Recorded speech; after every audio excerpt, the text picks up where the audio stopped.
Prescott. What a run. Intercepted. Wow. Touchdown. Touchdown! Alabama! Keep that foot on the pedal. Down goes the quarterback. The Crimson Tide just throwing more gas on the fire.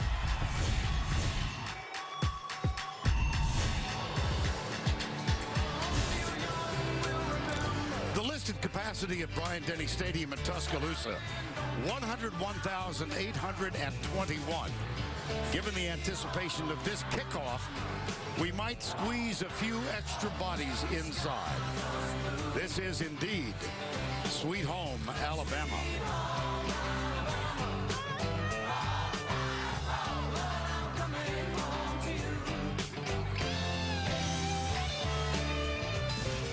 We welcome you to the Home Depot SEC on CBS. Today, the much anticipated matchup between the top-ranked Mississippi State Bulldogs and the Alabama Crimson Tide. Take a look at the SEC West standings as we approach kickoff here. Mississippi State with a half-game lead over the Crimson Tide, and you see those who follow. College football playoff standings much more significant in the long run. The Bulldogs still on top. Oregon, Florida State, TCU has jumped over Alabama, but there is so much more football to be played. Hi once again, everybody. Vern Lundquist along with Gary Danielson. Our pleasure to welcome you to what we call T-Town. Alabama is used to playing on this big stage. 23 SEC titles, 15 national championships. The contrast could not be greater. Mississippi State has one SEC title in its resume. That occurred when I was 1 year old. Yet here they That'd be are. a long time ago. Yeah, well, that was kind of my parent. Take a look at this. Mississippi State, deservedly number one. Yeah. This might be the biggest game ever for them. And it should be. And you know what's really good for them, though? They're the underdogs. I think they're relishing looking to this game. They have to beat the bully, the best program in the SEC, and I think they're looking forward to it. Well, and they've got a couple of offensive stars who must play big today. Absolutely have to. In this offense, the spread attack against Alabama, you have to run the ball, and you have to run the ball with both spread backs. Dak Prescott, of course, he's going to have to throw the ball, but his running ability to make first downs is huge. And then you got a guy in Josh Robinson who can run the ball between the tackles, yet make the big play in the spread. The spread means it's going to be a different game for Alabama, and it means those secondary players, those guys that covered last week and took on the tailback, now have to make the plays in space. Collins and Jones, they have to now show why they're great athletes, but more importantly in this game, tackle in space. Alabama, we were there last week. They won in overtime, a great drive to tie the game. Blake Sims led that drive. Is there any carryover from that win? Absolutely. I mean, when you got your quarterback coming off a drive like that, all his teammates, all of the Alabama nation watching that happen, you have to believe, as good as you've been at home coming into this game, and his stats are obvious, he's much better here. He even feels better about himself, and I think he's going to have to be, because he's facing a defense in this game for Mississippi State that's seen it all. You know, 11 seniors for Mississippi State starting this game, 7 of them are on defense. They're men. They're not guys that really didn't do anything. These are men ready for this game. Mississippi State 9-0, yet they're underdogs here. Who do they look to? They watch their coach, follow their coach. He looked him in the eye. I have no doubt about this. He's going to come into this game and said, I beat him before. I know how to do it. We can beat him again. Bryant-Denny filled to the rim. And the pom-poms being waved in unison to a drum beat. And here comes Alabama. They have won their last 13 by 21 or more. One loss this year, that was on the road at Ole Miss. And in the middle of the Mississippi State University football team, their head coach in his 6th year, Dan Mullen.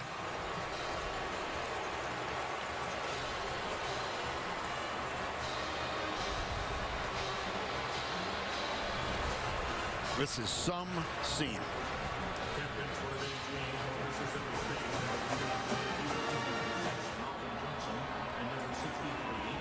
And let's go down to Allie, who is live with Coach Nick Saban. Coach, you play your best football at home, but in recent history, we've seen you struggle the week after the physical LSU game. How do you expect your team to respond today? Well, it's up to every guy. You know, now's the time to be your best as a football player. I mean, these kind of challenges you work for all year long and everything you do to get ready for the season. So these are the kind of games that great competitors ought to love to play in. So everybody's got to be responsible to get themselves ready to play their best. You said you'd evaluate running back TJ Yeldon in pregame. How much can we expect to see him today? He was good. He'll start. Good. Thanks, Coach. Good luck. Thank you. Allie, thank you. That's a big player right there for this Alabama offense. TJ Yeldon is best in their screen game, and he picks up the blitzes the best. An important player for the Alabama offense. TJ Yeldon fumbled when he was injured late in the game last week. Coach Dan Mullen with Allie when we come back. The Home Depot SEC on CBS is sponsored by New York Life Insurance Company, Hyundai, Bud Light, and by Chick-fil-A.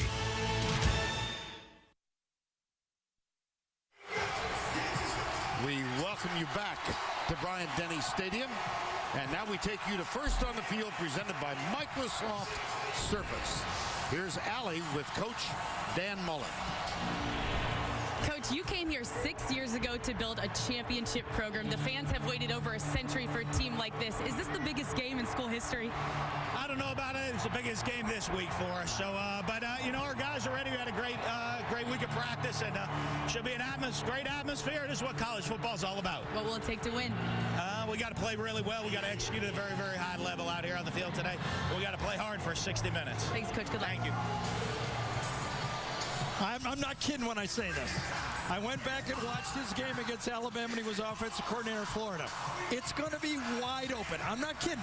Wide open offense for Dan Mullen. He's aggressive in big games. Well, this series has been dominated by Alabama. They did have to vacate the 2005 win. They've won the last 6 matchups. And Mississippi State, top ranked in the country, but underdogs today. Alabama won the toss, and they have elected to receive. Logan Cook will kick off, and Christian Jones, number 22, is the deep man, along with DeAndrew White. And that's good to know that DeAndrew White is on the field. Sure is. He had a big rap Thursday. Pulled a hamstring in practice.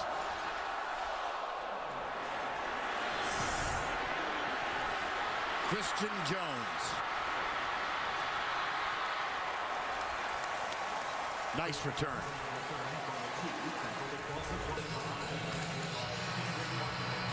And the Chick-fil-A starting lineups. Ah, good. Cal Getty's burp in. Blake Sims. You know, it's really so interesting. We talking to the coaches. They can't even explain why Blake Sims is so much better at home than he is on the road. They're as perplexed as every one of these 100,000 people watching the game. His offensive coordinator, Lane Kiffin, trying to talk to us yesterday, said, I don't get it. Amari Cooper opens behind Blake Sims. Comes a swing pass out to the left. Out of bounds, and we continue with our lineups. Robinson, the true freshman at left tackle. Quanjo Kelly. Jalston Fowler. There is a chance that TJ Yeldon can't go the full game. Fowler might move to tailback. DeAndrew White is on the field. TJ Yeldon looked pretty good on that one. It did. Got to the edge.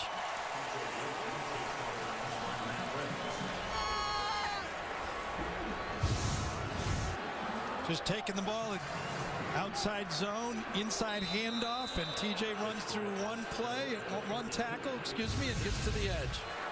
3rd down 5. Cooper, top of the screen, guarded by Jamerson Love, number 5.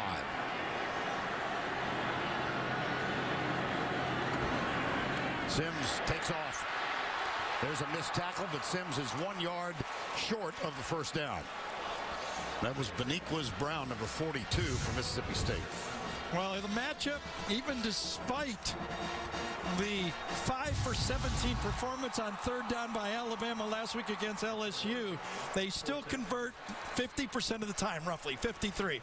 So half the time Alabama converts, Mississippi State stops third down plays 2 out of 3 times. They won the first battle of the day. Here's J.K. Scott, the freshman out of Denver, who has a gaudy percentage for the year, 47.7. And Fred Ross was back to return. Peering into the sun and nailed.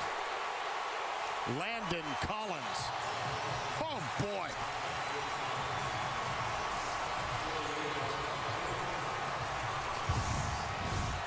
Well, Landon Collins has been doing this for his 2 years at Alabama. He broke in as a freshman, made a name for himself. Now he still does it. Plus, he makes a lot of those plays from the secondary just like that. Dak Prescott. And the Bulldogs of Mississippi State, they load up with 3 wide to the left. 1 in the slot to the right. 4 down for Alabama. Quick flip out into the flat. That goes to Jamion Lewis, who is back in the lineup for the first time in 5 weeks. The Chick-fil-A starting lineups. And get ready to read them fast, because I'm telling you, this is going to be hyper speed by this Mississippi State offense with this quarterback, Dak Prescott. Takes off on a running play, gets a block. He's a yard short of the first down. Tackle made by Jaron Reed. We continue quickly with the lineups. Clauzell Malone, Dave Beckwith, Darunya Wilson, former Mr. Basketball in Alabama, leading receiver, and Jamion Lewis has been out with an injury for the last 5 games. He is a really vital cog offensively. See Josh Robinson alongside Prescott. 3rd and 1. It'll be Prescott. Struggles. Let's see where they mark it. Good stop up front by Alabama. He's going to get a good spot.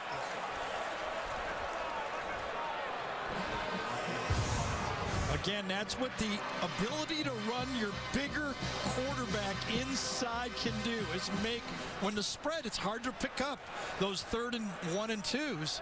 I'm not sure if he got that. To tell you the truth, it was very, very close. They will measure.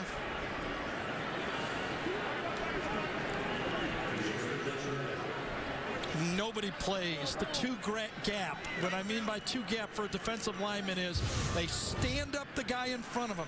These 4 right here just get their hands out in front and then push off at the last second like a bench press and try to catch whoever has the ball. Now here's the stretch. Oh, boy. Just to go back, Vern, about how aggressive Dan Mullen is. I've followed him for a long time. At Utah under Urban Meyer, against Alabama in the SEC championship game, in the national championship game. All the MOs are the same. In fact, I watched 2 tapes. He's wide open with his quarterback. Guy like playing chess against a guy who uses his queen early. He uses his quarterback early. First down 10. Prescott, right side. Malcolm Johnson, the tight end, makes the grab. Well, Dan Mullen was an aide to Urban Meyer against Pitt in the Fiesta Bowl at Utah, and then take a look at the other 3. And he does. And now he finally has a quarterback that fits his aggressive play calling. But again, he's doing it against the best here. Alabama's defense is the best at adjusting to these type of offenses. Prescott takes off and bulls his way for another apparent first down. Xavier Dixon, number 47, with the stop. Give him a crease, even though it was a pass play call, the quarterback is running the ball. I would suspect, now remember, in the past against these spread offenses, Johnny Manziel had like 90 yards rushing against them. Cam Newton in 2010 had only 39 rushing against him. There's Prescott on the keeper. I think Dak needs at least 90 yards rushing in this football game. Do you? Yep. Well, he leads the nation with 4 games. Take a look at the defensive unit now. Cyrus Jones, boy, he was targeted last week by LSU, and there's an expectation that Prescott might test him again. Here's a blitz. Reggie Ragland coming. Tipped. Oh, my gracious. A'Shawn Robinson bobbled it. Yeah, it was a very poor throw by Dak Prescott on a screen. It's about a 4-yard pass. He threw it much too hard. Josh Robinson had no chance for it. The best opportunity was by Robinson. Look at how hard he threw that ball. No way he could catch it. And so 3rd down and 4. A'Shawn Robinson just did miss.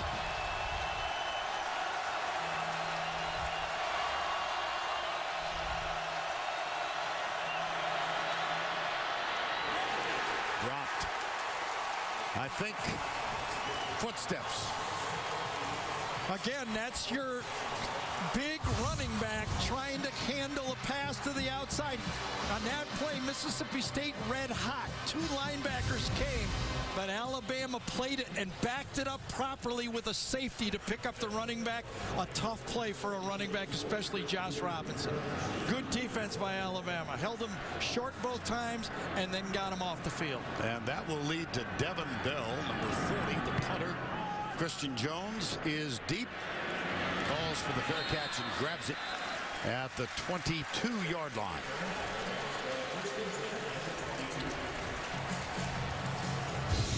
.35-yard punt, nothing on the return.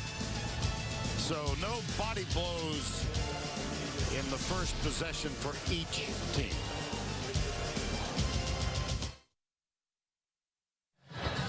Scoreless between Mississippi State and Alabama. They are the 2 closest SEC schools in terms of mileage. Only 84 miles between the 2. Matter of fact, the Mississippi State Bulldogs took a bus over. They did not leave Starkville until 11 this morning. And that's about as close as it gets when you take a look at the total number of wins on the second line, SEC titles, and the national titles. Great disparity there, but Mississippi State having won 12 in a row. Matter of fact, they've been undefeated for 365 days. The last loss was to this Alabama team in Starkville a year ago. Sims back, looks deep, fires it. Wade Ardarius, flag is thrown. Ardarius Stewart, number 13. Jay Hughes with the interference. They brought in Stewart, a Blazer, and used Cooper as a decoy. Very well defended. And then right at the end, Hughes cut him off. He just didn't trust himself, and Jay Hughes gets the 15-yard penalty. But in that case, when you're trying to chase down that ball, it's very simple up here. You see the ball, and you know it's going to be underthrown, but on the field you don't. 15-yard penalty is better than a 75-yard touchdown. Even I think it. Yeah, there you go. Yep. With my astute inside knowledge of this game. Incomplete, but a foul, and Jalston Fowler is in front of T.J. Yeldon now, the fullback. Old-fashioned draw play. And Yeldon bangs his way up to the 45. We go back to New York for this Ford update. Here's Adam. All right, Vern, here's how it ended in the swamp. After Florida started OT with a field goal, South Carolina's Dylan Thompson running it in for the win, ending the Gators' SEC East hopes. Back to you. All right, here's a pass to DeAndrew White. Worth another look. Nice little crossing pass from a real tight formation, and one of the things that Lane Kiffin raved about is how good Blake Sims is on the run, especially those little play action passes. This one comes near side to Amari Cooper. His second catch of the game. Defensively for Mississippi State, take a look at the right side of the screen and look at all those seniors. And then the lead guy is a junior, Bernardrick McKinney. Pressure this time, and Fowler couldn't get there. Yeah, and McKinney was right on that play, read it all right. He's one of those non-seniors who's played a lot of football. But, you know, this Mississippi State defense, if they have an Achilles heel, and it's their pass defense, they're last in the league. Now, for a while, the Mississippi State people were saying, oh, no, those were garbage yards. Those were late in the game when we had a big lead. And that's kind of true. But then the Kentucky game happened, and then the red flags went up. I believe Alabama believes that they're best throwing the ball in the perimeter, and they think that's the weakness of this defense. Third down 4. Tevez Calhoun guarding Amari Cooper on this play. They'll hand it off to Yeldon, who is... That's what I say. Those guys rocked. are men. Those guys are men down there. A.J. Jefferson with the tackle then, number 47. I mean, these defensive linemen for Mississippi State do not worry a lot about getting upfield. They take on people at the point of attack, and they're big, stout guys. And apparently Alabama will go for it on 4th and 5. They are 4 of 7 on 4th down conversion. Oh, brother. Now 4th and 10. Yeah. Cam Robertson, the freshman, on the left tackle spot. 74 of the offense, 5-yard penalty, remains 4th down. And that's left tackle Cam Robinson. We really didn't talk about him enough last week, Vern. An amazing performance by a young football player. Only practiced one day all week going into that LSU battle on the road. Yet did not make mental mistakes and played the whole football game. An outstanding performance by a great young football player. Now, he was injured in the Tennessee game. First true freshman to start at that left tackle spot for Alabama since Andre Smith in 2006. Here's Scott, the freshman. Fred Ross will let this one go. Perfect. Oh, my goodness.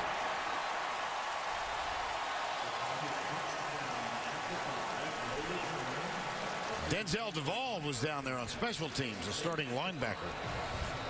33-yard punt. But they have pinned the Bulldogs at their own 5. Time call.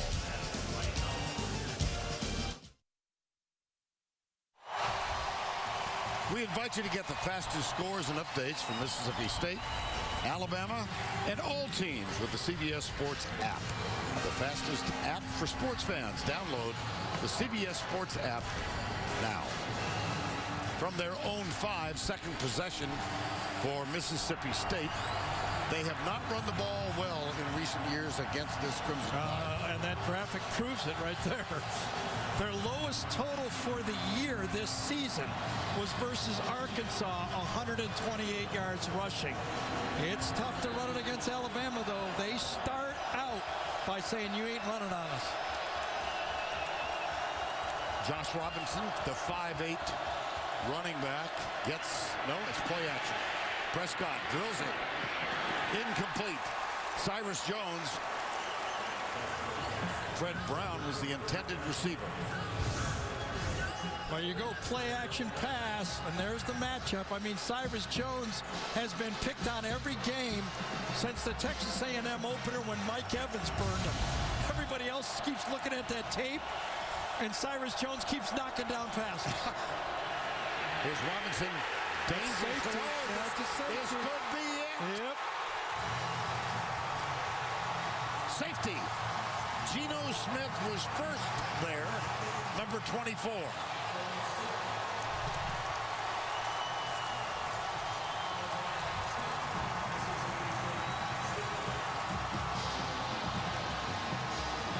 What a call by this man. He put the slot blitz right into it, played the tendency, and put the star position player over the slot on a blitz right into the play. That's why they work 100 hours a week.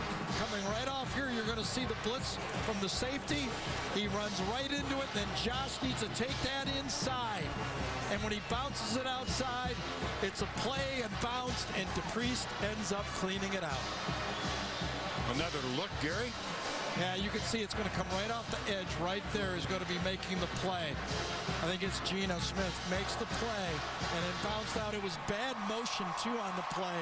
This did not look right for Mississippi State. Was not handled well, and it cost them 2 points. Kirby Smart still coaching, 7th year as the defensive coordinator with Nick Saban. Was it 27 or 24? I still don't know who came off the slot I believe that time. 24. Was it Geno Smith? Yeah, That's who I thought at first. Yep.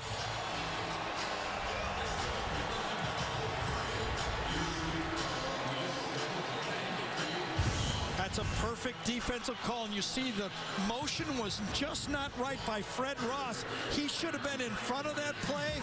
I really have to say that that's a little bit of Dak Prescott's fault. He needs to call that guy a little bit farther, and then Blake Wazell wasn't on the right page. That was just a bad play all the way around for Mississippi State. And so the free kick will be coming from the 20-yard line, taken by Logan Cook. What a call by Kirby Smart. You know, you got to just say these coaches earn their money. Now, it's a lot of money, I'll say that, but they earn their money, and he had that one dialed perfectly. Christian Jones at the 19. Out near the 39. We'll see where they ultimately spot the ball. J.T. Gray, number 45, with the tackle. So, little jersey change there for Josh Robinson. Getting a little coaching as well. Yeah. I really don't think that the play was designed to bounce outside, and when you do that, you put your whole play. You know, you got Clausell trying to do one thing. It's just the play. Hey, Alabama's tough enough to run on anyway. Yep. Then Kirby Smart has the right call, and then you run it wrong. All three performed a disaster. Derrick Henry is the tailback now. And here's Sims looking over at Lane Kiffin. Hand off Henry. Nice. Derrick Henry, the biggest of the backs. Of course, they lost Kenyon Drake. Fractured leg early in the season. Henry listed at 241 pounds. 2nd down 4.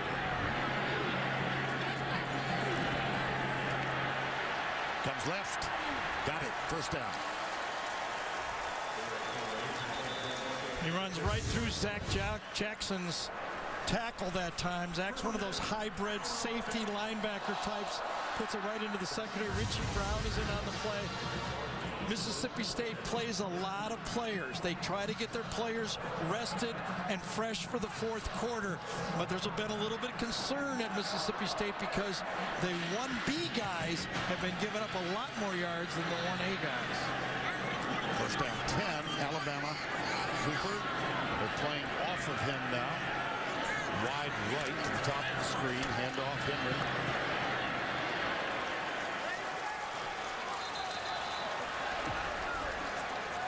2-0 here. Let's see what's going on elsewhere. Back to Adam in our New York studios. Now, Vern, we start this one on a freeze. The Jayhawks have 12 men on the field in a visit from number 4 TCU. Trevon Boykin gets picked off by Jaquan Shepard for the touchdown, but Kansas gets flagged. For too many men on the field, however, they still lead 13-7 on the team ranked ahead of the Tide. And there's Henry going around the right side. Ryan Brown. A note of absolutely no consequence whatsoever. My first telecast for CBS was TCU at Kansas. All right. Do you remember that? Who won? TCU did. F.A. Drive was the head coach. I thought you were going to say they hit a jumper to win. Kansas won. Allen Fieldhouse. Yes. It's a tough place for visitors.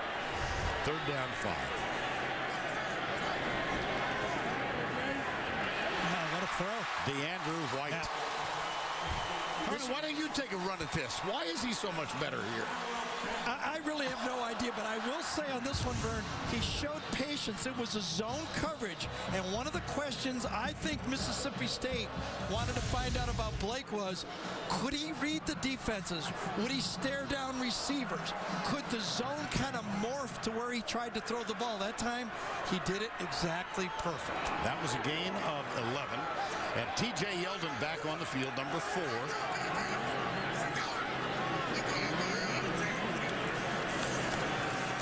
Toss to Yeldon. He comes left. Oh, boy.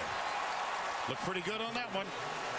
Well, last week, you recall, if you were watching us, late in the game, here's the injury, Gary.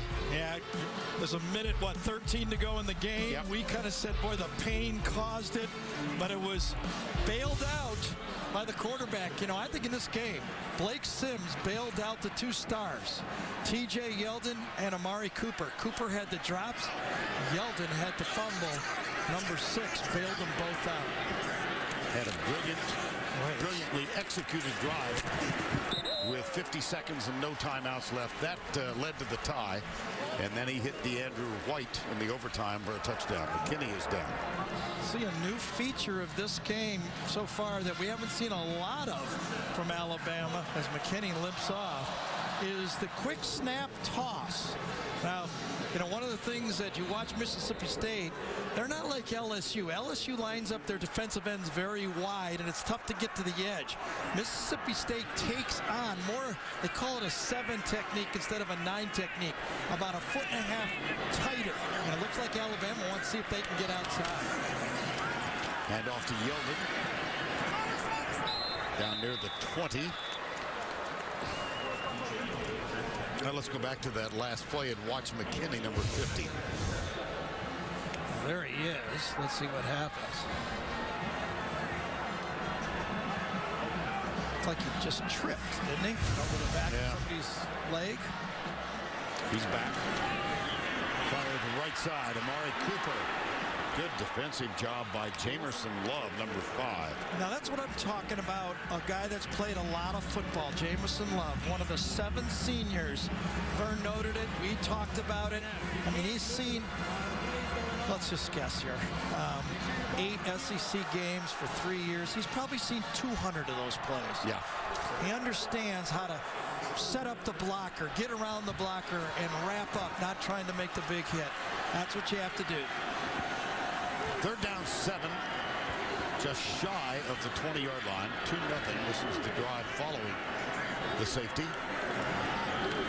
Sims comes near side, caught by O.J. Howard, the tight end. They will get a first down on the play. And Jamerson Love again. Yeah. I mean, it's zone. They're going to play zone. And when Jeff Collins, their defensive coordinator, as you see only a 3-man rush here, he's going to play 8-man back. When he was asked, how are you going to stop Amari Cooper? He said, we're going to do what we do. And what he meant by is, we play zone. I mean, it could be Randy Moss and Amari Cooper out there. He's still going to play zone. That's all he's got.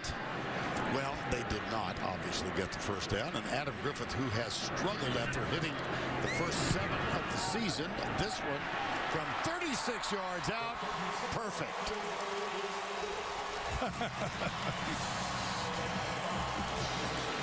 Doesn't have a lot of hops. He had to be helped up. Now, 3 points around here is big. You heard the crowd. They know.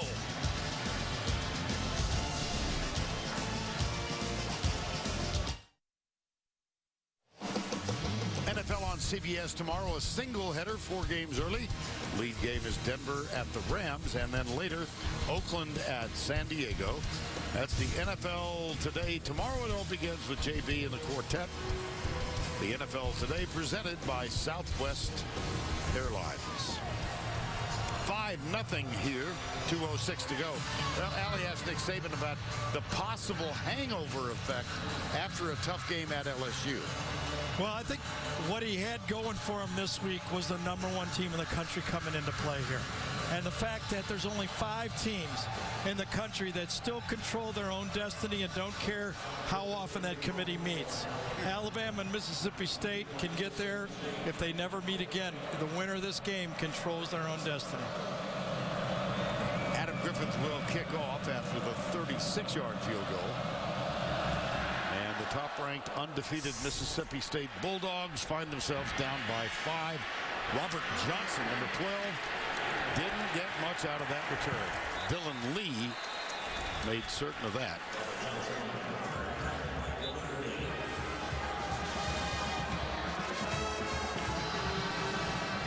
Bulldogs against top 10 teams. They trailed by a total of 249. Actually, Today, they've been trailing now 5 minutes and 51 seconds. There's Dan Mullen, 6th year, 42 years old. First down 10.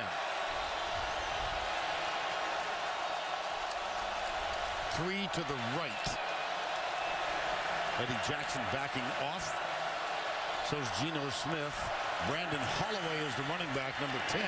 He gets popped behind the line. You know, we talked about, Vern, and how Mississippi State would look to their coordinator and their head coach, the same guy, Dan Mullen, calling the plays. He's told them all week, we're going to be wide open. There's nothing to fear. Now, he has to be that way. Hasn't started out great. He can't flinch now. Here's Prescott out in the right. Good block on the edge. Open field Even tackling. better tackle by Landon Collins. Wow.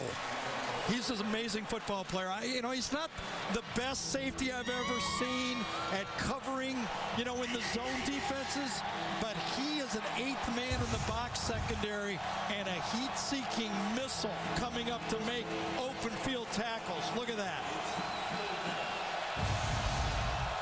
3rd down, 8.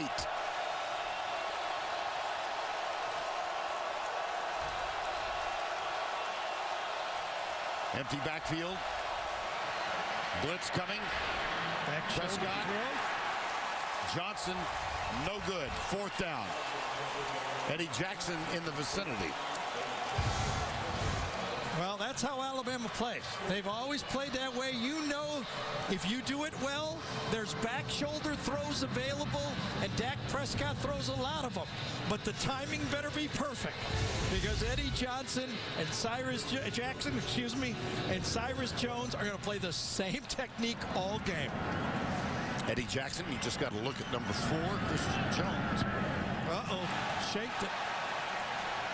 That's going to be around the 40-yard line. Wow. Devin Bell. I thought it was going to be, I thought it was even farther than that. They got a good spot. And so did the Alabama bench. 24-yard punt. There's no doubt, as much as Mississippi State came into this game, that angle's a funny angle. I thought that was about the look at Nick Saban saying, come on, move up over here.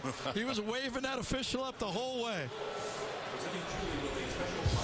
Well, not much has gone well for the Bulldogs from Starkville.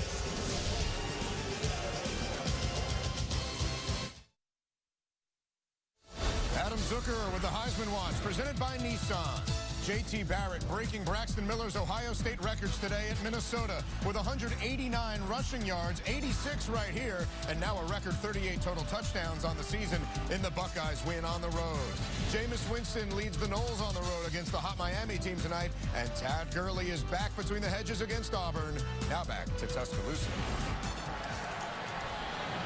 And back in Tuscaloosa, it's 5-0. A 24-yard punt has given Alabama terrific field position. 5-zip safety when Josh Robinson was tackled in the end zone. A 36-yard field goal, and Blake Sims 6 of 7. Derrick Henry is the running back. He gets it, goes right, cuts back, and finds a few. Preston Smith, number 91, made the tackle. Gary was talking about the size of these guys up front. He's a pretty good example. They are, and you know, right now the Mississippi State offense is struggling. There's no doubt about that. So as we talked about, that senior leadership and defense has to keep them in the game, because Alabama could take the top off of this thing. You know, they're averaging 300 yards, giving up passing yards a game, and one big play could change that scoreboard. Sims looking deep, goes right down the middle, double coverage intended for Ardarius Stewart. Matt Wells did a great job of coverage. He's one of those guys, again, that is a hybrid. He's a linebacker and a safety at the same time, and one of the fastest men on the football field for Mississippi State. A real important player for Mississippi State. And a very significant play for Mississippi State. Yeah, second time Adarius Stewart's in the game, and they went deep to him both times. We've reached the end of one. Got a baseball score going, 5-0. We'll return to Tuscaloosa after this message and a word from your local station.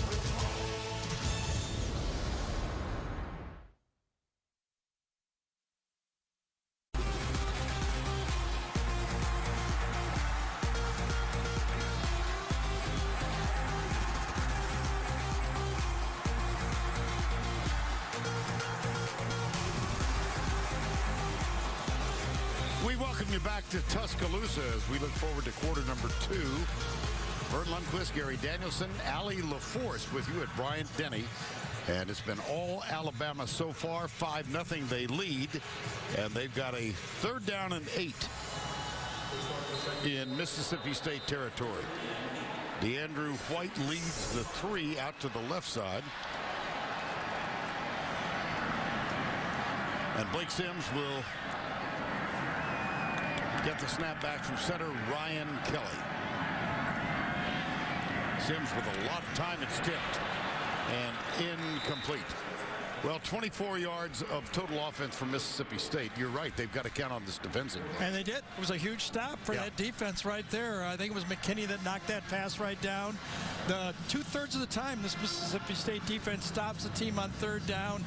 They're veterans, but you know Alabama loves it. They're running the football. They almost ran the ball for 50 yards in the first quarter. I think they love the way the game starts so far because they're used to these big games. Let's be honest. They played in a ton of them.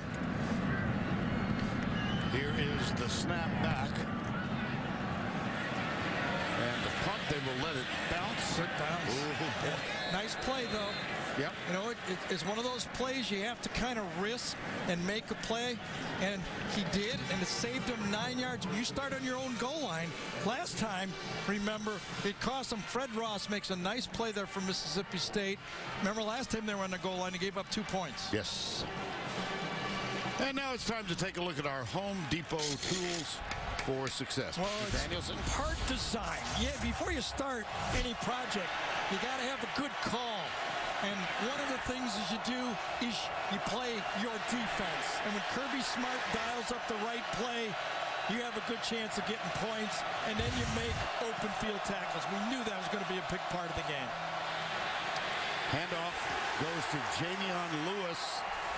And he doesn't get anything. Nick Perry is there.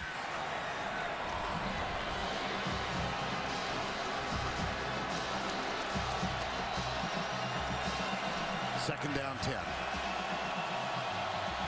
Punt, safety, and a punt. 24 yards of total offense. He's got him right down the middle. Prescott. Oh, Got nice it. play. And he was knocked down.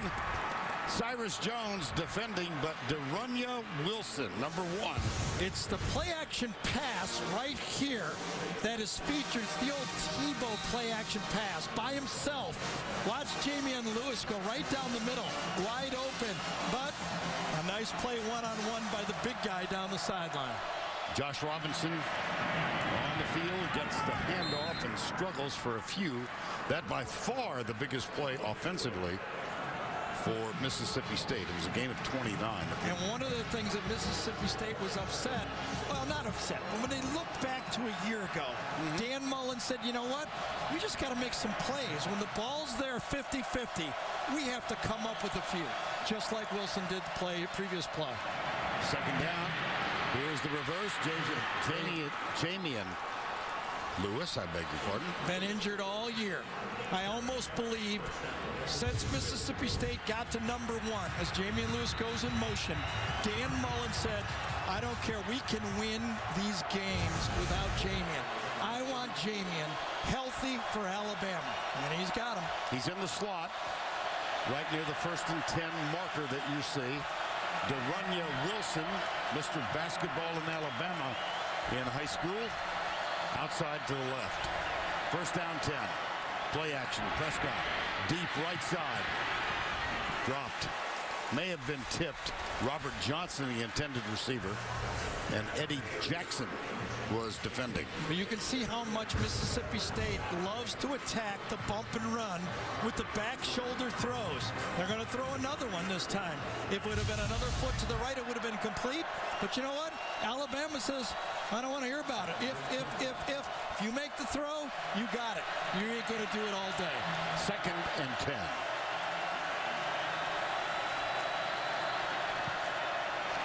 Quarterback draw. Oh, he is stiffened.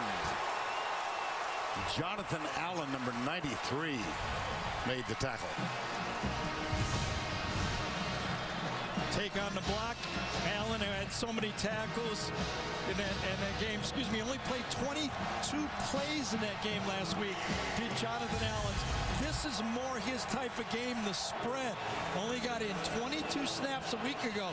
He is not at all sore. He's ready to play. They're down 9. Trailing by 5. 3 to the right, 2 to the left. Here's Prescott. A lot of time this time. Intercepted. Picked off by Nick Perry.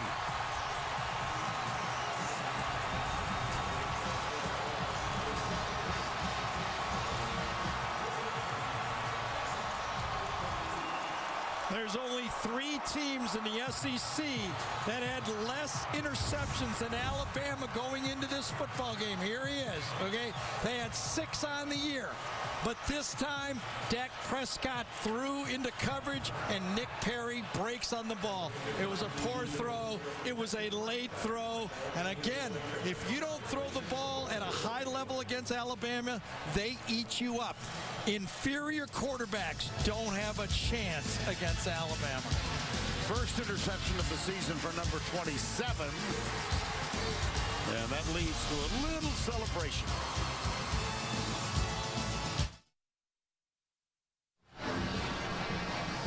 A moment ago, this was the scene on the Alabama bench. Kirby Smart, the defensive coordinator, still coaching. That's Trey DePriest, who is listening avidly right now. They've had a pretty good first quarter of play, and here's Dak Prescott. Only 2 interceptions in the first 5 games. 6th in the last 5, including today. But a couple good plays. Maybe just a little bit of positive for Mississippi State. A couple first downs, 1 catch. Again, it's going to be up to this defense for Mississippi State. They cannot give up the big play. They think they can stop the run by their front 4. They believe they can stop it. They believe they're stout enough up front. No matter who's in there up front, it's in the secondary they're worried about giving up the big play.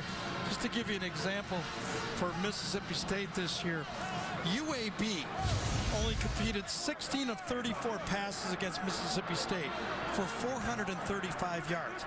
That's the type of disaster that they can't have happen. They need to get it. Okay, you complete a pass, but complete it for a first down, not a touchdown.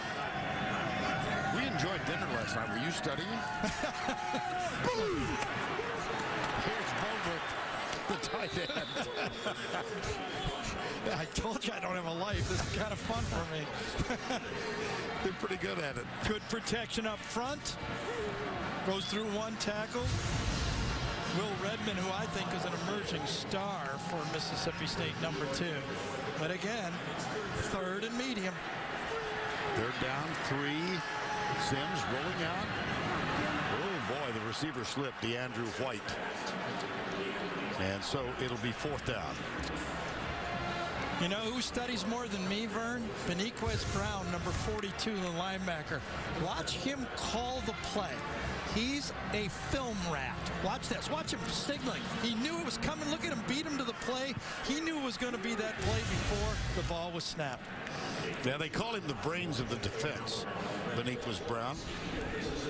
And that will bring on J.K. Scott, the freshman punter. And Fred Ross is doing the return job today. He's up between 25 and 30. Return is on all the way. This is a good one. Fair catch. Called and taken by Fred Ross inside the 20. Well, every punt that's caught and not fumbled for Mississippi State is a big play. They've had some problems catching punts. 5-0. 10:43 to go. Second half. It's been Alabama's defense which has shined the brightest so far.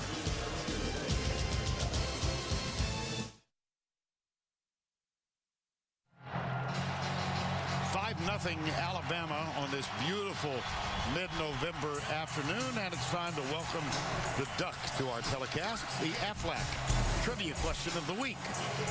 Which was the last SEC West team to win at LSU and at Alabama in the same season? The last one. Mississippi State won at LSU, and they're trying to win. And despite all of their problems in this game, they're still only down by 5. That's true. I think both teams right now feel like, hey, we're doing it the way we want to do it.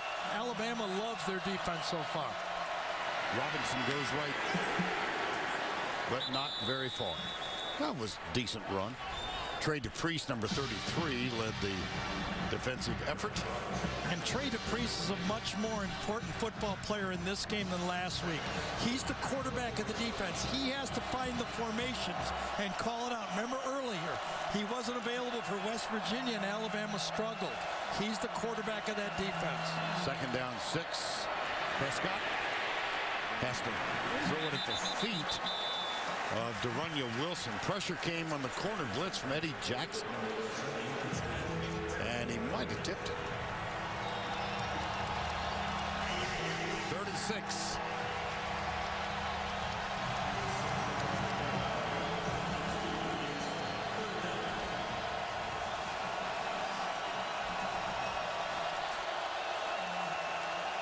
Prescott, modest numbers. He's 4 of 11 for 41 yards. And an interception. Toss. Lewis. Nick Perry, who has that interception, has this defensive tackle. 4th down. Just can't do your rules any better than Alabama did right here. Nick Perry, he's showing a 2-deep safety, but then he becomes the pitch position player. He starts out going to the middle of the field. He understands his assignment as the pitch man in option football, and he does it exactly the way the defense was designed. Something Nick Saban talks about. If you know what you're doing, we have a chance to stop these guys. Well, Devin Bell shanked his last punt, 24 yards. So a change has been made. This is Logan Cook, and he kicks it. Gets a pretty decent hop out of it. And it's down at the 39-yard line. One more look at Nick Perry. Yeah, not only did he know his assignment, he also physically performed his assignment.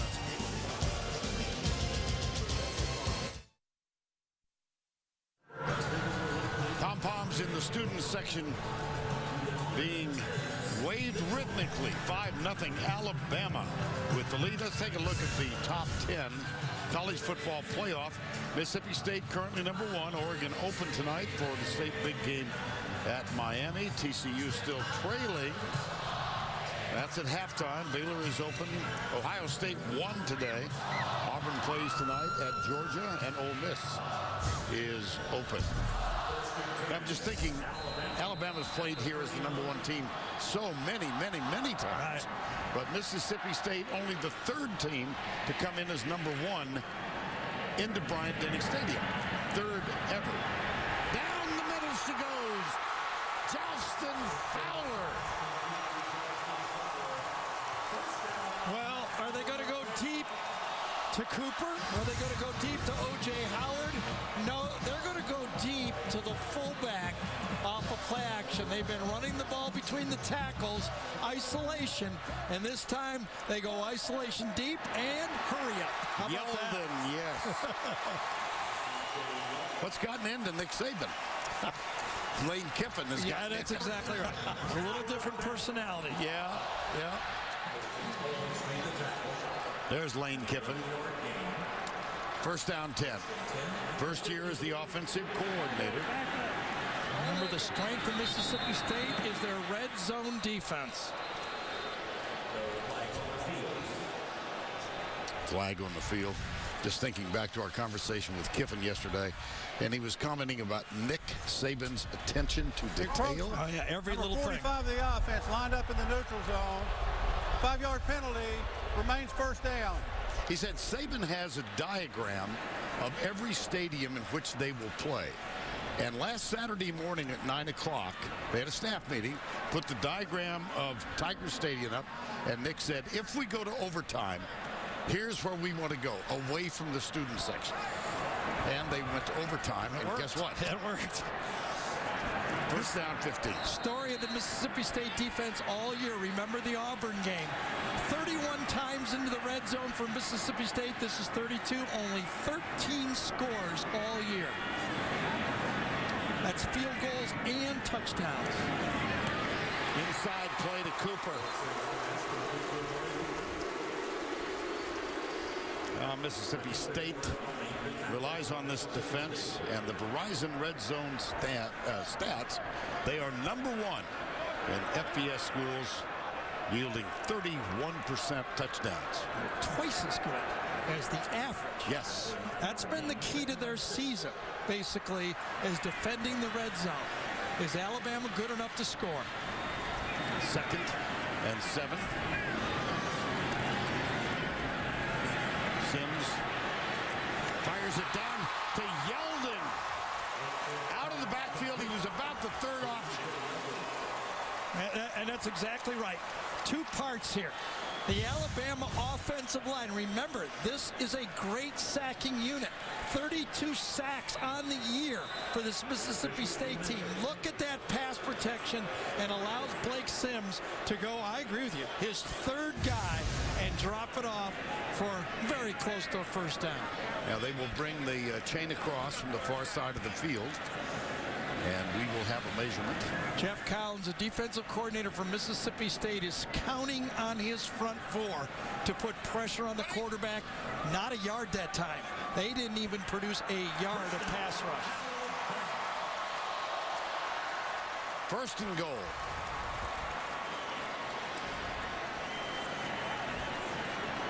Well, they started it off with a penalty, 5 yards back, threw a slant pass, and then Yeldon tiptoes forward for the first down after the catch. Yeldon stays on the field. The ball at the 4. Very interesting here for Alabama. What do they think about their offensive line matchup against the strength of Mississippi State? They go spread, but how will they attack? The Andrew White near side. Amari Cooper in the slot. Jay Hughes is matched up against Cooper. There's Cooper. There's a touchdown.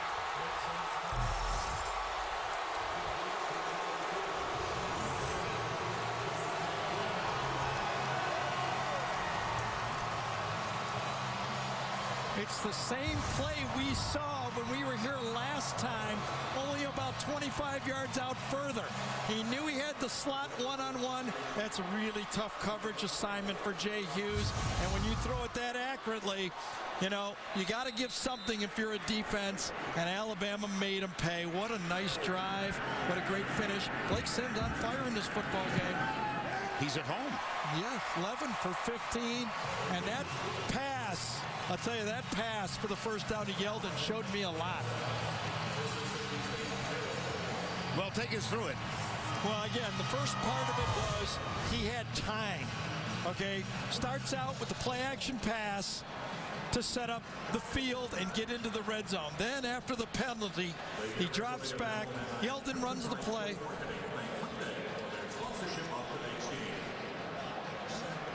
And then finally, the touchdown pass to Amari Cooper. Amari Cooper now. 5 catches, a touchdown.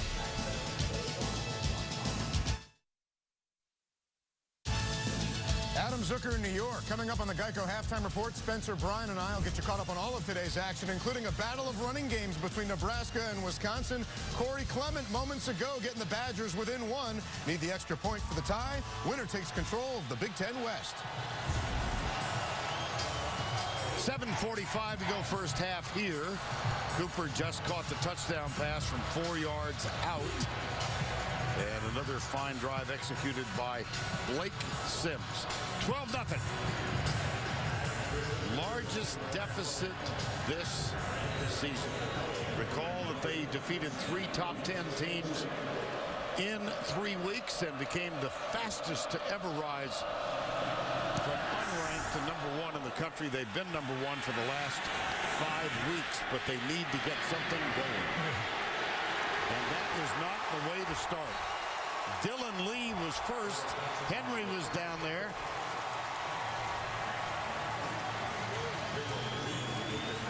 I tell you, it's been a little bit of everything so far for Mississippi State. They started out a little tight. Their quarterback's been a little bit tight. Josh Robinson, remember we talked about the 2 guys that had to come through. Yep. Robinson and Dak Prescott. Early in the game, Robinson runs the wrong type of a play and gets a safety. If you're looking at it right now, huge drive for Mississippi State. 12-0, still a game. I don't think they can do what Auburn did here. Remember that? 24-0, Sure and then did. 24-7 at the end of the half. Inside, did he grab it? Yes, he did. Darunya Wilson. Look at that coverage Number again, 1, though. yeah. Look at that coverage. Cyrus Jones. When you look at it, you mentioned that these 2 teams are only, what would you say, 85 miles apart? Yep. As you watch Jones against Wilson.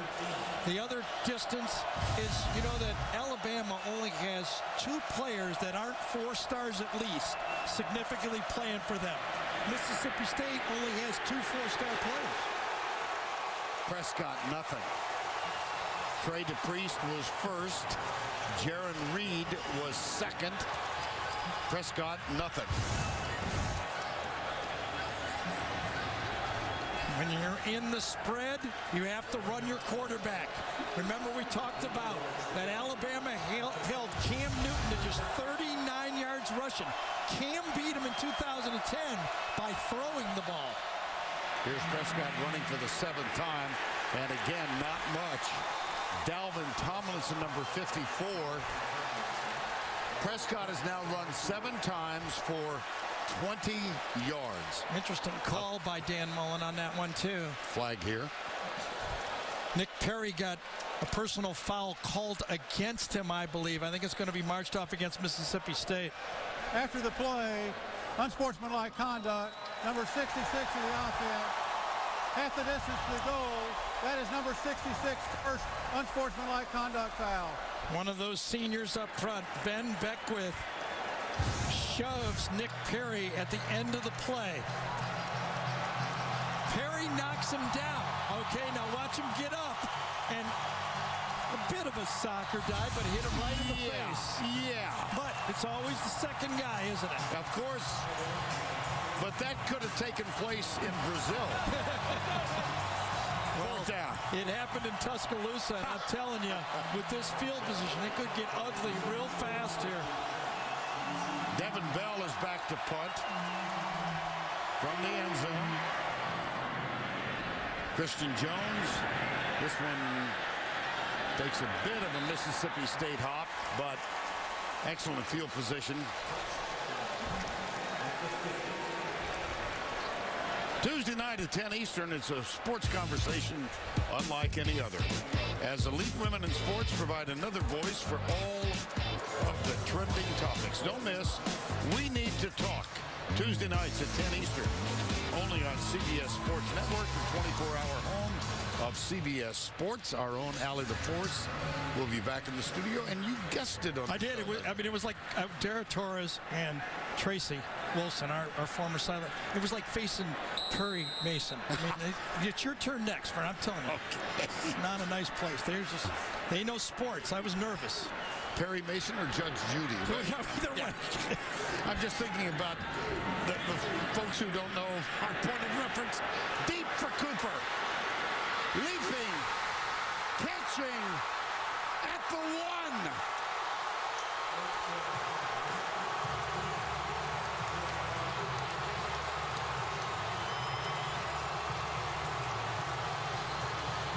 They're still tussling over the ball.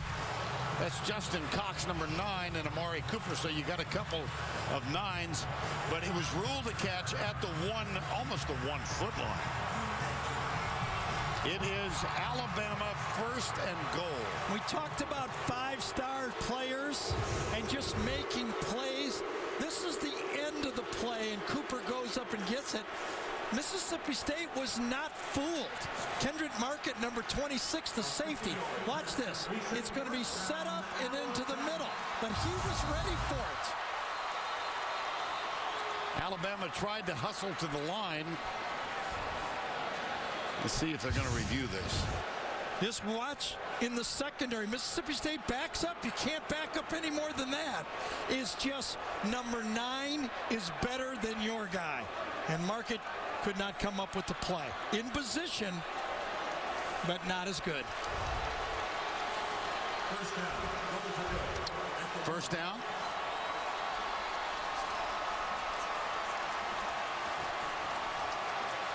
Ruled a catch. And it's 1st and goal. Derrick Henry. There's Sims. Fowler is tight to the right side. Derrick Henry is the running back. He gets the handoff, and he gets a fumble. Well, I'll tell you, on that play, Cooper thought he scored. Cooper runs to the bench thinking it's a touchdown on the play. Mississippi State has the ball. Yes. Kendrick Market came out with it, number 26. Alabama thought they had scored.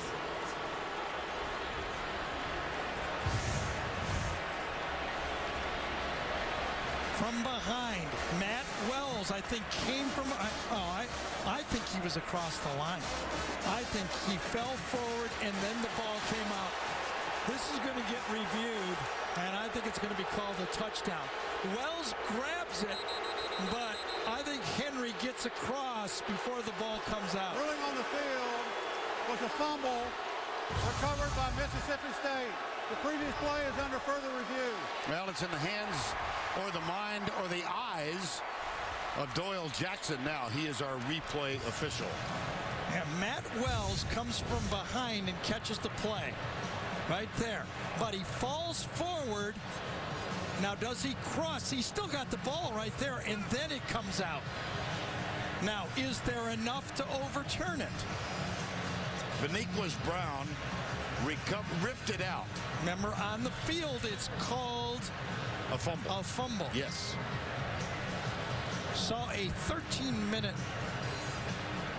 press conference about an overturned call. I don't see the football there on that one. I did not see the football.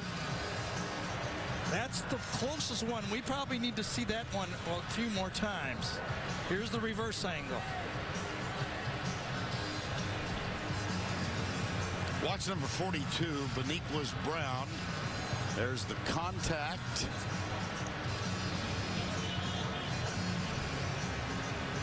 Well, here the important fact has to be the call was fumble. Well, as I was watching the replay, I was trying to say that Bob Davie was very upset with a play call on 4th down.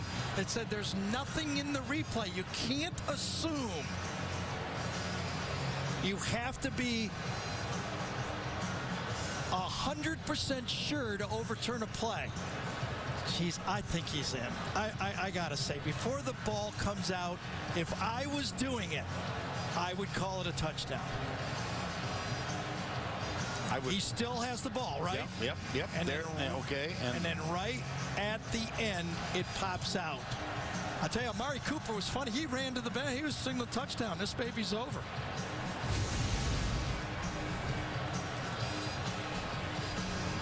Doyle Jackson again is the replay official. Here's Matt Moore. The ruling on the field, touchdown.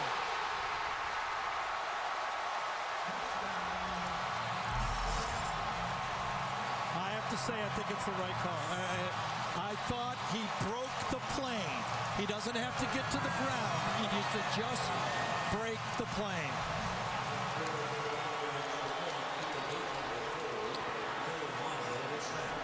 So the call overruled. Touchdown. Can you say exhale for Henry right there? Oh, boy. Adam Griffith, extra point, up and good.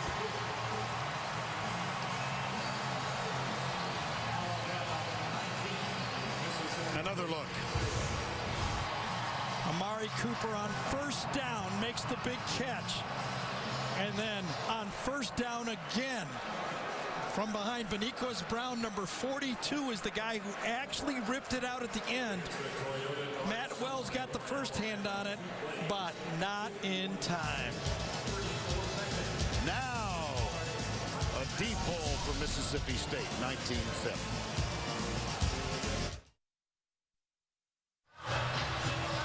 Well, the dancing began, and there's Lane Kiffin going over saying, get back. I mean, they were enjoying the moment. So were they.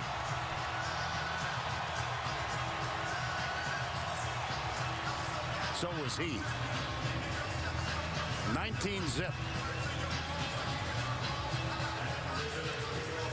You know, like life is like football. Can't avoid the bully. If you don't punch the bully in the nose, he's going to get you. There's no way around this. Mississippi State, if they want to be the champion, has to go through Alabama. It's been that ever since I came in this league. Here's the kickoff deep, and a knee will be taken by Brandon Holloway. Thursday Night Football now lives on the NFL Network. Jamal Charles has the Red Hot Chiefs on a roll as they face rookie Derek Carr and the Raiders. Thursday Night Football, Thursday at 8 Eastern, live on NFL Network. Bart Starr, former Alabama quarterback, led the Packers to 2 wins, Super Bowl I and II. Want to wish Bart the best at home in Birmingham. He and his wife, Cherry, been fighting some health issues.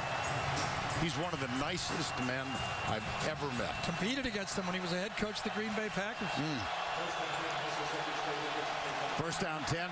Prescott. Look at the bunch formation at the top. Nobody open. Dalvin Tomlinson gets the sack.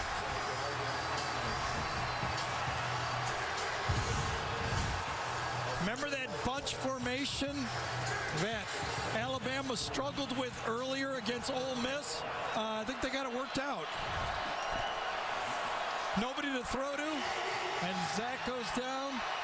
And Dalvin Tomlinson, another one of those guys that did not play a lot of plays against LSU, is being used in this football game. A lot of depth on this Alabama football team.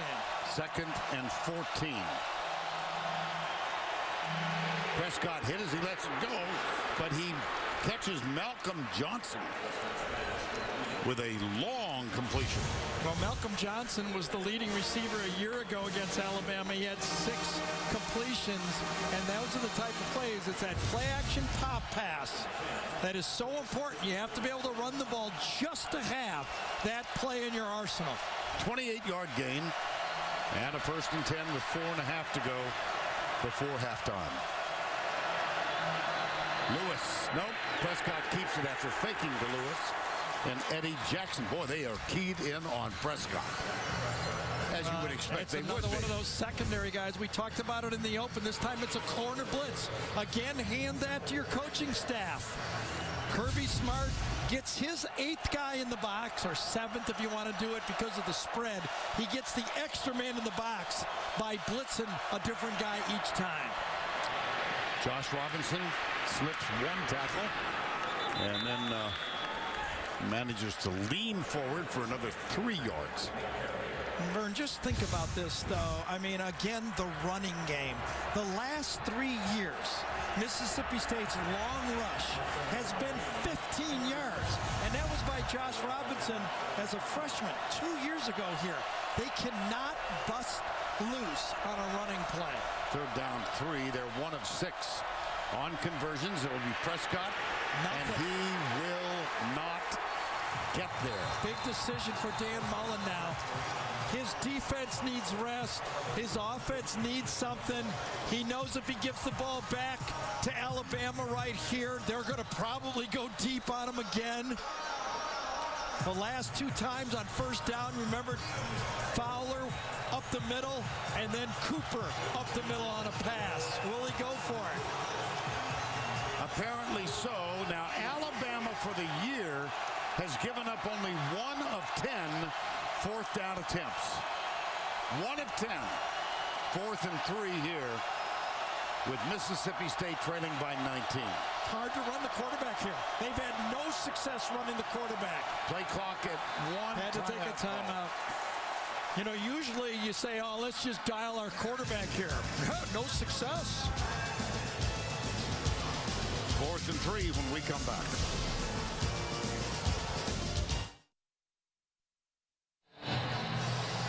Back before a full house at Bryant-Denny. Coming up, the Geico halftime report. We'll go to Adam and the guys in our New York studio. Get you caught up in this late season college football Saturday afternoon. I'm telling you, I would punt it. Mississippi State has 3 timeouts. Punt Alabama back down there and take your chance. Or they got 2 timeouts. Take your chance. They get the ball to start the second half. They don't get it here. Alabama's going to turn this field upside down again.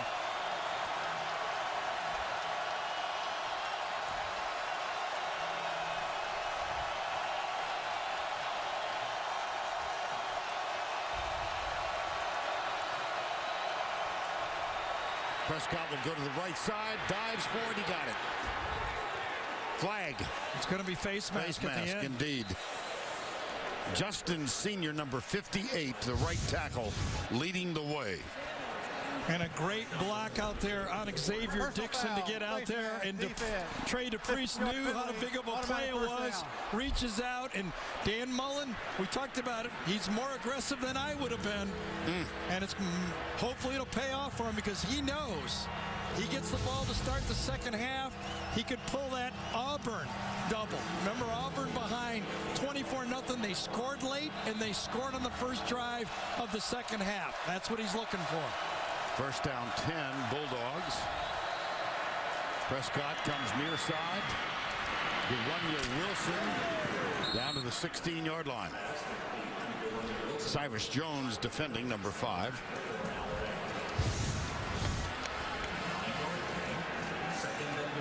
Well-placed ball, catch, and then he's a handful. Give all credit to Dan Mullen. If it wouldn't have worked, he would have been criticized. Now it'll be me. I can take it. Anonymously, no doubt. 2nd and 1. Prescott, right side. Caught. Look at that defensive play. Fred Ross, how about that? Nick Perry, who's been active. It'll be 3rd down.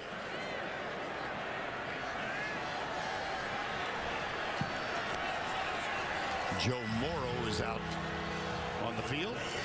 Number 16. Wilson, Morrow, and Ross near side. Ashton Shumpert is the 2nd running back along with Robinson. Prescott, first down at the 13-yard line, perhaps the 12. Landon Collins with the tackle. Well, how important is this to this Mississippi State football team? Their defense hung for a while, but then the passing game finally put some points on the board. Now he gets to rest them and perhaps put points on the board for Mississippi State. Huge part of the football game. Brandon Ivory, number 99 on the field at the nose. Prescott inside. Wilson, 1st and goal. De'Runnya Wilson, number 1. When you talk to Alabama, they said De'Runnya Wilson will be a factor because of his size. Perfectly thrown football. First down goal. Down low, Josh Robinson. But he couldn't get low enough. No, he couldn't. That time Malone and Dylan Day and Beckwith got knocked back. The line of scrimmage was owned by that front of Alabama.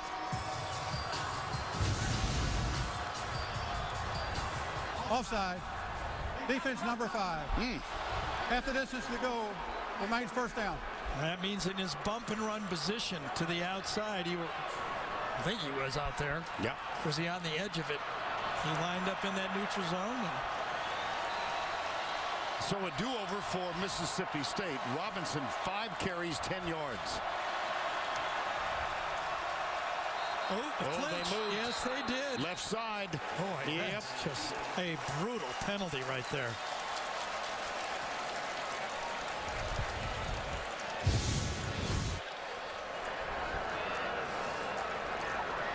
Yeah, it was Malone, number 70, Justin Malone, left guard, who moved. False start. Number 70, the offense. It's a 5-yard penalty. It remains first down. By rule, with the clock running under a minute, a 10-second runoff is possible. Brutal. Mississippi State is taking a timeout to avoid the 10-second runoff. Good use. Timeout, Mississippi State. That is their second timeout of the half.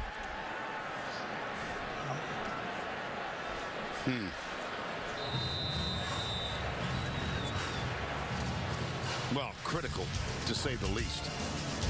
I'm the master of the obvious.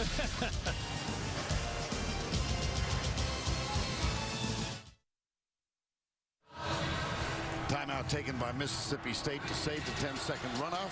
First and goal, and we welcome back the Duck. Aflac trivia question, the answer. The last SEC West team to win at LSU and Alabama, it was Mississippi State. 1957. First down goal, Gary. Yeah, I find that what you want to use a strategy here for Mississippi State is always keep Alabama guessing whether you're going to run or pass. I think I would throw on first down and keep it available. They are going to throw on first down. Yes, they are. Deep in the end zone, and he had a wide open Malcolm Johnson, and Prescott overthrew it. Yeah, and he didn't throw it well at all. But see, what Dan was thinking is, by doing the play action here, now I can still run or pass on second down. If he'd have ran on first down, then he'd have to use his timeout if he doesn't make it, and then he's forced to pass the rest of the way. Here he still can present the run-pass option to Alabama. Looked like blown coverage by Alabama on that play. Second down and goal. 12th play of the drive. Into the corner, battle for it. Cyrus Jones defending Derunya Wilson, third down. See, now watch this one. He'll run the ball so that on fourth down he can do what he wants. Okay, because if he runs it and doesn't make it, he uses his last time out and then decide what to do. So this will be a run. Think it'll be Prescott or Robinson? Yes. Thank you. All I'm here for is to set you up. Third and goal. Under center. Nope. Josh Robinson alongside Dak Prescott. It'll be Robinson. He throws it at the last minute, incomplete. You know what that was going to be? That was going to be a jump pass. It just didn't get timed out well. Dan Mullen dialed the play he called against Oklahoma and Tim Tebow, the jump pass to the slot that time. It just didn't happen. It took too long. He wasn't there. Dak's ready to jump, but good coverage. And so Sobieski comes on to get something out of this long drive.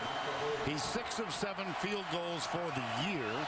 This is only from 23 out, and Mississippi State does get on the board. What a stand by Alabama. I think the key play had to be the penalty. The illegal motion on the first down play, that changed the whole dynamic.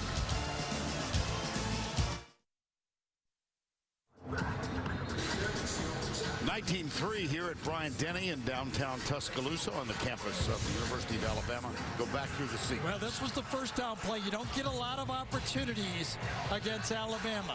But here was the one that Dak Prescott had a chance to put the touchdown on and threw it very poorly. Had him, overthrew him, and was 7 yards out of bounds. And it all goes back. Remember, first and goal, a flinch by Justin Malone. But at the end, it was Cyrus Jones, number 5, that stayed in his coverage and made the play again. He is having a great season. Former wide receiver. Here's the squib kick taken by O.J. Howard. And that's it. I mean, Dan Mullen did a great job. He kept Alabama guessing, but Alabama performed. Prescott 9 of 19 throwing the ball, 12 runs for 24 yards. Robinson 4 carries for only 10 yards. Let's go down to Allie, who is with Dan Mullen. Coach, your team seemed out of its comfort zone out there. Do you feel like they're playing tight? And how do you get them back to playing Mississippi State ball? No, I thought we did some good things. I mean, early on, we had just a terrible run to create a safety to give them some momentum right off the bat. But overall, I think our guys we got to start winning field position battle. I think, that the field position's been the name of the game. They're starting in midfield, and we've been starting back to the wall every single drive. In the red zone on that last drive, why did you decide not to run it? Well, we had a great pass there at the end. They tackled our receiver, I guess, but they said they just got tangled up, I guess. But, for us right there, we had some chances. The clock running down. You got to manage the clock with the timeouts in that situation to make sure we give ourselves the most opportunities. Thanks, Coach. Thank you. Yeah, I think it was the jump pass, and he didn't get the call. He thought he had him, but it was definitely going to be the jump pass to finish off the half. He did coach Tim Tebow, after all. That's the end of the first half. The score is 19-3. Now let's go to Adam Zucker in our New York studio. All right, thanks, Vern. Coming up here on the Geico Halftime Report, Spencer, Brian, and I will tell you why TCU might be making a surprising exit from the playoff top 4 after this word from your local station. Halftime in Tuscaloosa, 19-3. Alabama leads Mississippi State. Thursday on CBS, can Sherlock Holmes outsmart a computer? Don't miss a new Elementary this Thursday at 10, 9 Central, only CBS. Many great traditions abound on game day throughout the league, and each week we'll give you a taste of tradition presented by Sonic. For more, here's Allie. Thank you, Vern. For 102 years here at Alabama, the $1 Million Band has been a part of the game day pomp and pageantry. This season, the band added a new twist to their pregame ritual. About 1 hour before kickoff, approximately 50 band members march away from the 400-member-strong Elephant Stomp to perform at the President's Mansion in front of guests and dignitaries. Vern, I've heard of bands playing at tailgate parties, but this brings it to a whole new level. Boy, does it ever, Allie. And they have made that walk from the President's Mansion inside Bryant-Denny, and they will perform.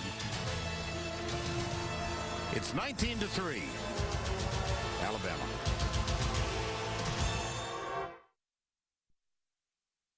Come on. When the sun comes up, we party down, we run that rock into the ground. Everybody in the crowd showing love, singing, hey, that's what's up. Shotgun it up, pass it down the middle she goes. Lefty throws, Cooper, touchdown. The rain getting covered in mud. Derrick Henry powers it up the middle. Touchdown, Alabama. Third quarter coming up, 19-3. Alabama has the lead.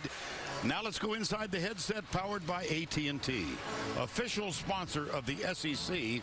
Here's Allie with Nick Saban.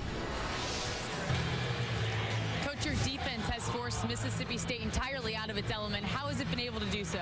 Well, we've done a good job of stopping the run, but they put a pretty good drive together there, at the end of the first half. So it's going to be important for us to, get things going here in the second half. They got the ball first. This is a good team. They are where they are because of who they are and what they can do. So it's important for us to go out here and reset the tempo in the second half. There is no score in the game. Thanks, Coach. All right, thank you. Mississippi State will get the ball to open the third quarter. Alabama won the toss and received to open the game. Well, Nick Saban said, nice drive at the end. They didn't finish it the way they hoped. That's right. And they got to stop there, a self-inflicted play by Mississippi State that they could not recover from. Adam Griffith will kick off.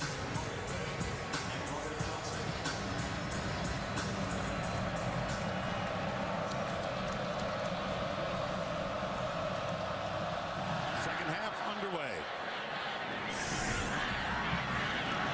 And he will bring it back. Brandon Holloway gang tackled and doesn't reach the 20-yard line. Well, and this is a fairly significant drive, don't you think? I'm just here to set you up. No, I know, but it's a two-possession game. It's not a blowout here, okay? Dak Prescott has to settle down a little bit. He's missed open players. I mean, they got to be number one by him having a Heisman-type season. Right. He's not even having an average football game for Dak Prescott. You need to play at a very high level against a good defense, and this is one of the great defenses in college football. Here's Robinson. That's his fifth carry. Prescott struggled.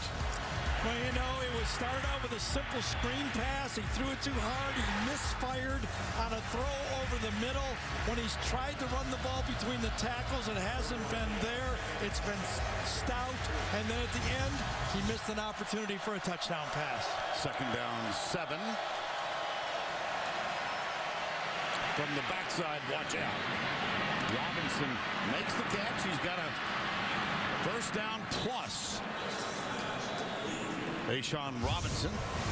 That's a gain of 12. And a nice job by dropping that football off. And that time, Landon Collins did not make the one-on-one tackle. Remember those one-on-one tackles in the secondary? I thought it was the key to the football game. Robinson heads left and cuts upfield.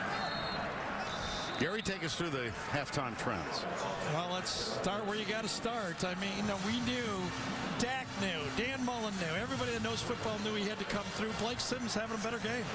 I mean, he really is. Amari Cooper had the touchdown and then the catch right down to the 1 and then field position. Vern, 7 drives, 5 of them inside their own 20. Here's Dak Prescott. Nick Perry, Landon Collins.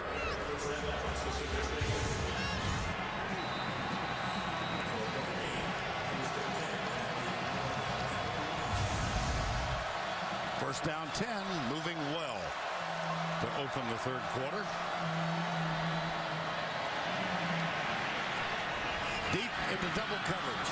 Well, it was double coverage because 2 Mississippi players were together. They each were covered by one guy, so it produced double coverage. Watch the 2 Mississippi players go right down the field together, so 2 Alabama players follow them. You were right, Fern. Double coverage, but each guy had one guy. That's a 30-yard gain at a first down 10. Prescott, left side, one-on-one coverage.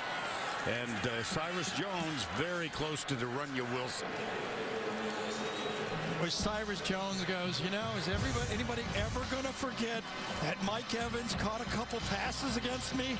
Because when they get inside the red zone, everybody tries to throw the fade on Cyrus Jones. Jones is going, come on, it was my first game. He's a pretty good player. Second and 10. 19-3 Alabama. Robinson goes left, gets a block out on the edge, but Geno Smith fought off the block, number 24, and made the tackle. Nobody does it better.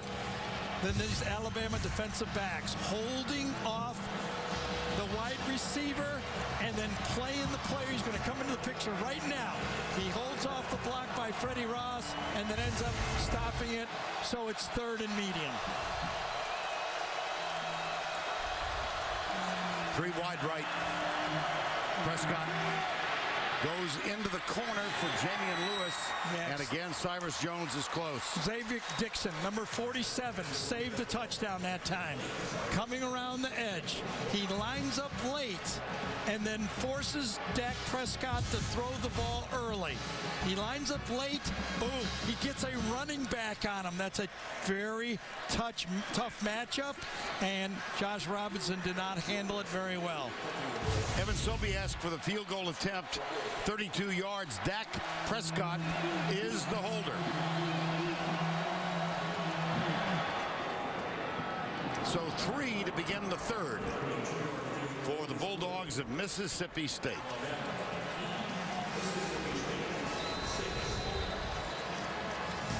Nick Saban, Dan Mullen, it's 19-6.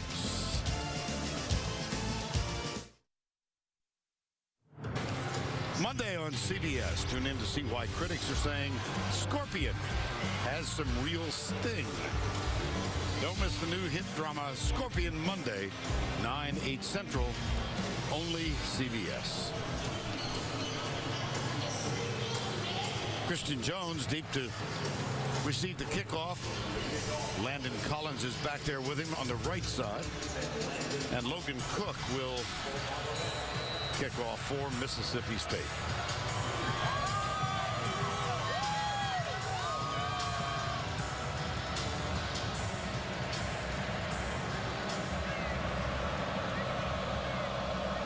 (19-6).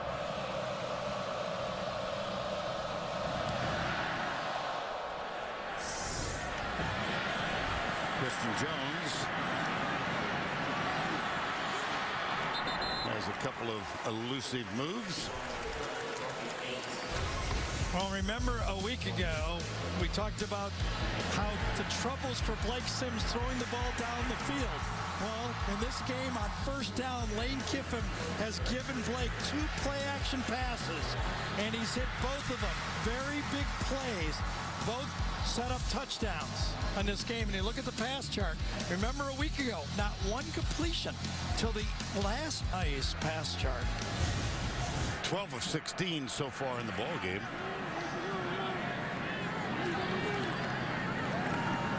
Deep down the middle. No, it's dropped by O.J. Howard. Well, O.J. Howard made some big plays on the last drive against LSU to get out of bounds and catch the ball. But again, a perfectly delivered football. And Vern, you know, we talked about it in the open. You made a great point about it. The difference between Blake Sims at home, another perfect throw. Yes. 2nd down 10. T.J. Yeldon. Cooper, bottom of the screen. Tevez Calhoun is defending him. Fake the draw. Sims. Oh, he avoids the tackle and then puts it on a rope. Cooper, yes or no? I think it's skipped. Yep. You know, Mississippi State leads this conference with 32 sacks. This would have been 33 with almost anyone else.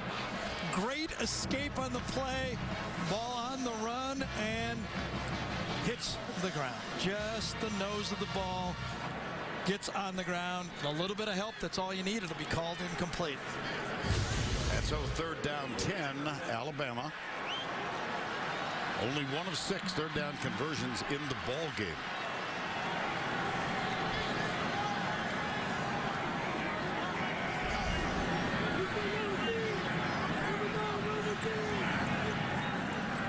Sims near side. That was wobbled, but he got it complete to Ardarius Stewart, number 13. It's going to be short of a 1st down. Yep. That's the 3rd ball thrown to Ardarius Stewart. We talked to Blake Sims about him yesterday. We were warned that we would see a little bit more playing time. He's an elite athlete, 40-inch vertical jump. They were wowed about how he did in practice, but so far in the game, nothing big. J.K. Scott on to punt. Fred Ross is the deep man.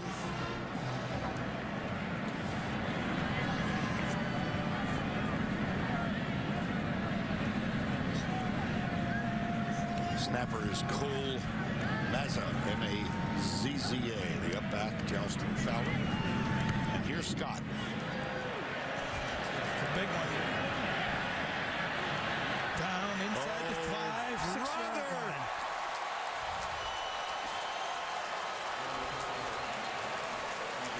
There is a flag on the field. 55-yard punt if it stands.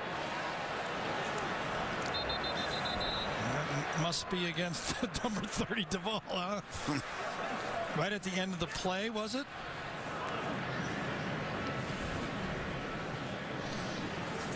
After the play, unsportsmanlike conduct, number 30 of the kicking team, 15-yard penalty. That is number 30's first unsportsmanlike conduct. And it was way behind the play. It was not necessary, and it takes a field position at the 5 or the 6. It turns it out to the 21. Now, that's not great field position, but 5-6, very different field position, as Dan told Allie, a big part of the football game. And you know you're going to hear from the coach when you do one like that. That's not mild-mannered Nick Saban, is it? No, it's not.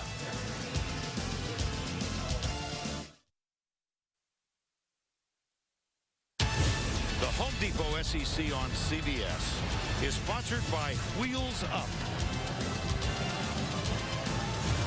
John Hancock, Autotrader.com, and by Chick-fil-A. Top-ranked Mississippi State undefeated this year, and toward the end of last year, their last loss 13 games ago to Alabama in Starkville. And let's go back and see if we can determine what Denzel Duvall was found guilty of. Yeah, it happened right here. Just continued to play a little too long. The officials would have let him get away with a little bit, but then the last one again, remember, we saw a second one earlier that got called. Now Alabama gets for one right at the end of the play. First down 10, Mississippi State. And remember, that would be, it's the equivalent of a 15-yard carry, basically, for Mississippi State. From the 5 out to the 6 to the 21. Dylan Day is the center for the Bulldogs over the ball. Josh Robinson, very modest numbers so far today. Prescott will hold it, keep it. Couple of yards. Let's go back to the studio for this forward update. Here's Adam. All right, Vern, number 4 TCU is down by 10, but they have scored 17 unanswered points at Kansas. This is Cameron Eccles-Looper on a 69-yard punt return to give the Horned Frogs the lead. They are up 34-27, 12 minutes to go in the game. Back to you. All right, Adam, our score is 19-6. Bulldogs have scored right before the end of the half and on their opening possession. Both time field goals, however, dropped. And the official, he's claiming that the official, the umpire, got in his way. You can't complain too much because you use them in your pass offense to help you pick all game. The umpire got in the way of the throw, and a pass deflection for the umpire. Now, that's part of the game. The umpire is trying to get out of the way, and when you run those shallow crosses, it's part of the action. You have to deal with it. 3rd and 9.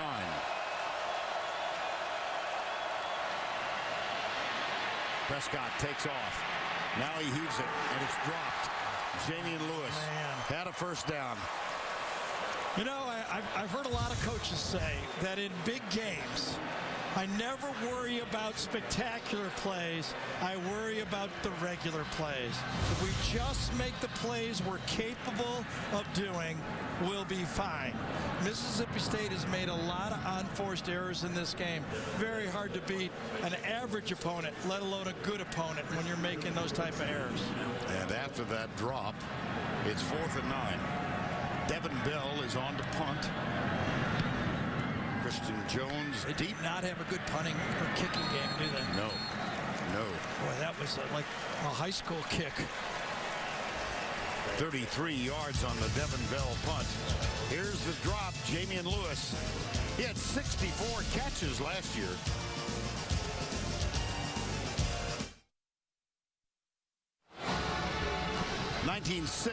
Alabama now has the ball in good field position. And now Red Lobster presents today's Scholar Athlete. It's Ryan Kelly, outstanding young man who is the center of Alabama. Going after his master's, volunteered this semester at Rock Quarry Elementary School. Red Lobster's commitment to the investment of our future is shown today by donating $1,000 to the University of Alabama's General Scholarship Fund. Ryan Kelly grew up in a suburb of Cincinnati, big Notre Dame fan as a young man, and then thought, it's warmer in Tuscaloosa. And he wanted the challenge of playing at Alabama. That's right. He really did. He said, I wanted to take on that challenge. Well, first down, great field position. Lane Kiffin's tried 3 big ones. Will he try another one on first down? Cooper being pressed by Will Redmond, bottom of the screen. Here's Sims.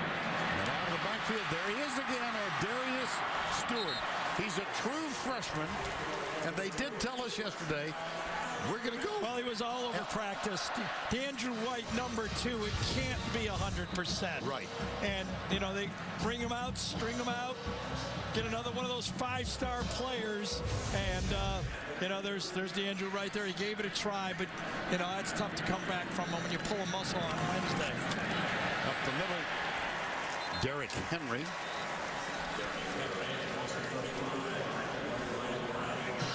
Ryan Brown, I thought that was going to gash there. Ryan Brown made a nice tackle for Mississippi State. You know, watching all year, I haven't seen Alabama run the ball between the tackles as much all year as they've tried to run the ball in this game against Mississippi State. Henry hit behind the line and dropped. Niquez Brown. Yes. He's a good football player, boy. He just can feel the play as it goes. He's lined up right there. And watch him just anticipate and go. Take the gap, knows exactly where the play is going to end up. You sometimes, as a linebacker, now obviously I've never played linebacker, but I've been told, and I've seen a bunch of good ones, that they can't even see the ball player. They just guess where he's going to be. They've just seen it so many times, and obviously he guessed right. They're down 6-6. Got it! Guess who? Cooper. And again, this was against the zone. He had to wait for it to open up, and just off the fingertip on number 42, Beniquez Brown. I mean, that's high-level passing. I mean, this is for a guy, I mean, just think about a week ago, how he struggled, and what a different quarterback he is at home. Pretty extraordinary. He's now 15 of 21 in this game. That's Stewart in motion. He'll get it to Henry. Get behind the line. Gets a couple. He's a Heisman player at home and a Heisman player on the. There's a lot in that saying if you really think about it. Oh, I know where you're going.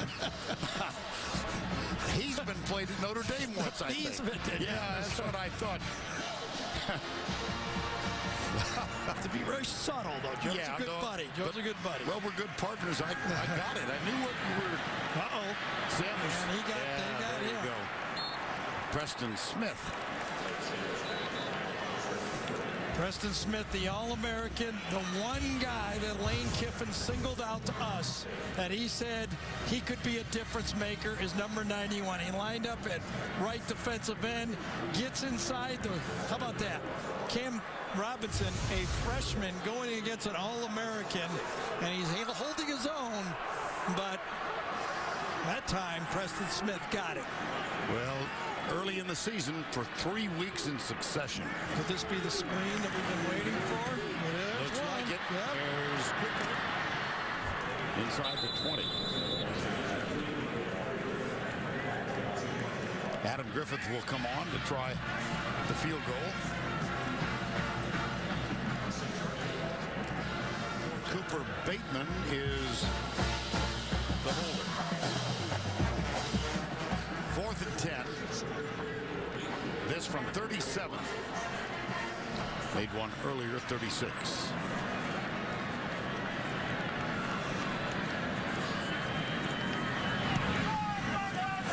Missed it. That is way wide right. You know, Mississippi State staying in this football game, and if there is effect from the tough football game against LSU a week ago, might it pop up in the fourth quarter if Alabama gets wore down, because Mississippi State is still right in this thing. Adam Griffith has had a very inconsistent year. Dan Mullen liked that.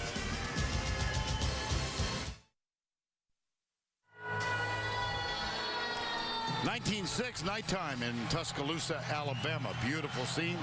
Let's bring you up to date on the SEC East. Missouri, Georgia. Missouri has the lead right now, but they lost to Georgia. And Georgia playing Auburn tonight will welcome back Todd Gurley, 4-game suspension for accepting more than $3,000 for autographed memorabilia. Gurley will play between the hedges tonight. And also remember, Missouri at a rebuilt Texas A&M, also a huge football game. Yes, it is. They control their own destiny. Here's Prescott. But one. Tell you what, you know, Alabama, you never, they all, at the defensive line, they all look about the same in stature and size. They're 320 pounds. Look at them take on those blocks. I mean, you look at a big man like Jonathan Allen and Jaron Reed, number 90, who made 15 tackles last week. They just stuff the blocker and then throw him away and make the tackle. Prescott apparently lost his helmet, so he has to sit out of play. Yeah, there's the... Ooh. So Damian Williams is on the field. He's played in 4 games this year. And the sophomore quarterback is looking at 2nd down and 10. He almost figured 100% run. I think Alabama played it as a 100% run, too, and they were right. DJ Petway made that stop. Take on the blockers, keep the safeties and linebackers free, and then clean up whatever's there. That's the job of those 2 defensive linemen inside. Set the edge by the 2 defensive ends, and then inside, those 2 guys inside have to take on a 3-on-2, the defensive tackles. Well, you can see not much going on the ground for the 2 offensive stars. So they'll go to the air, and here's Robinson. Breaks a tackle, and he might have enough for the first down. Second time he's dropped it off at the end of the play and got a positive play out of it. Remember last time he dodged a tackle by Landon Collins. This time, same type of play. Splits the defenders. Trey DePriest needed to make that tackle. That was the breakdown. The difference from it being a 4th down punt or a 1st down play. Trey DePriest didn't make the play. 1st down 10 at the 30.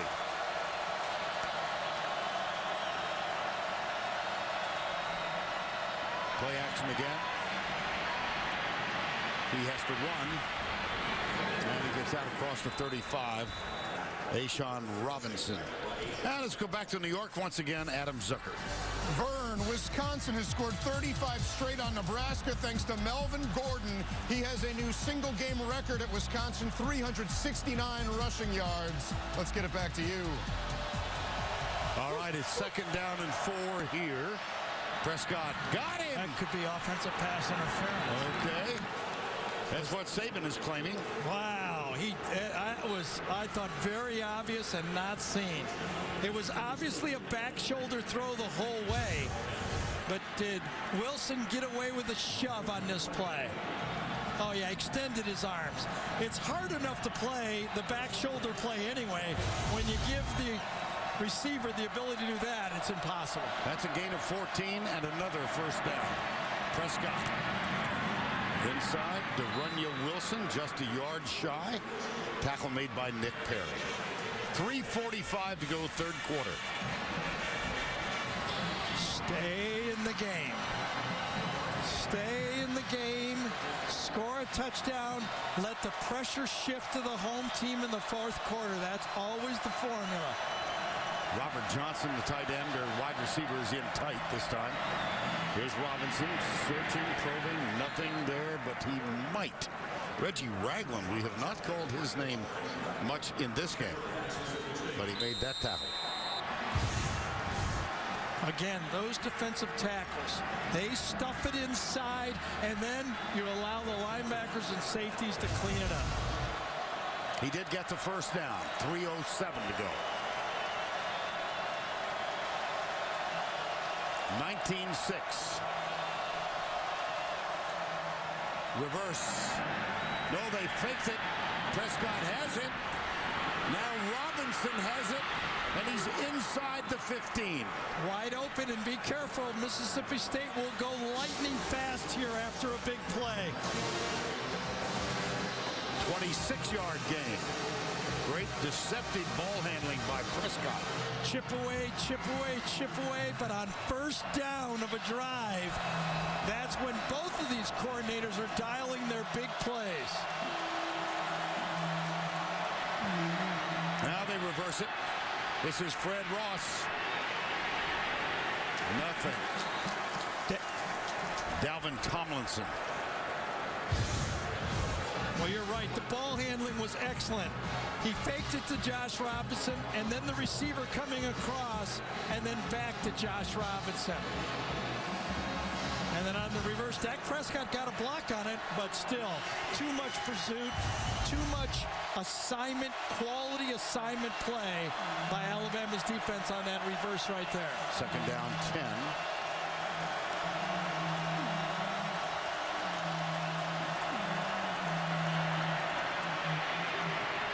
Into the end zone, intercepted by Cyrus Jones.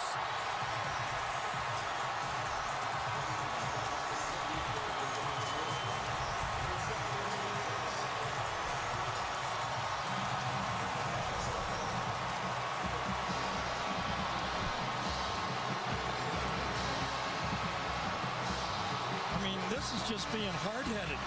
They've been trying this for 2 games. It's only worked once in 2 games, and it was on a one-handed catch.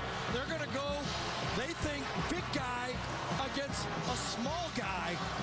And number 5 is having an All-American year. He pushes him out of bounds. I don't know what Dak was seeing on that one.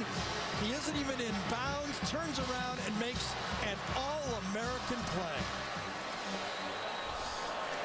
Lost opportunity for the Bulldogs.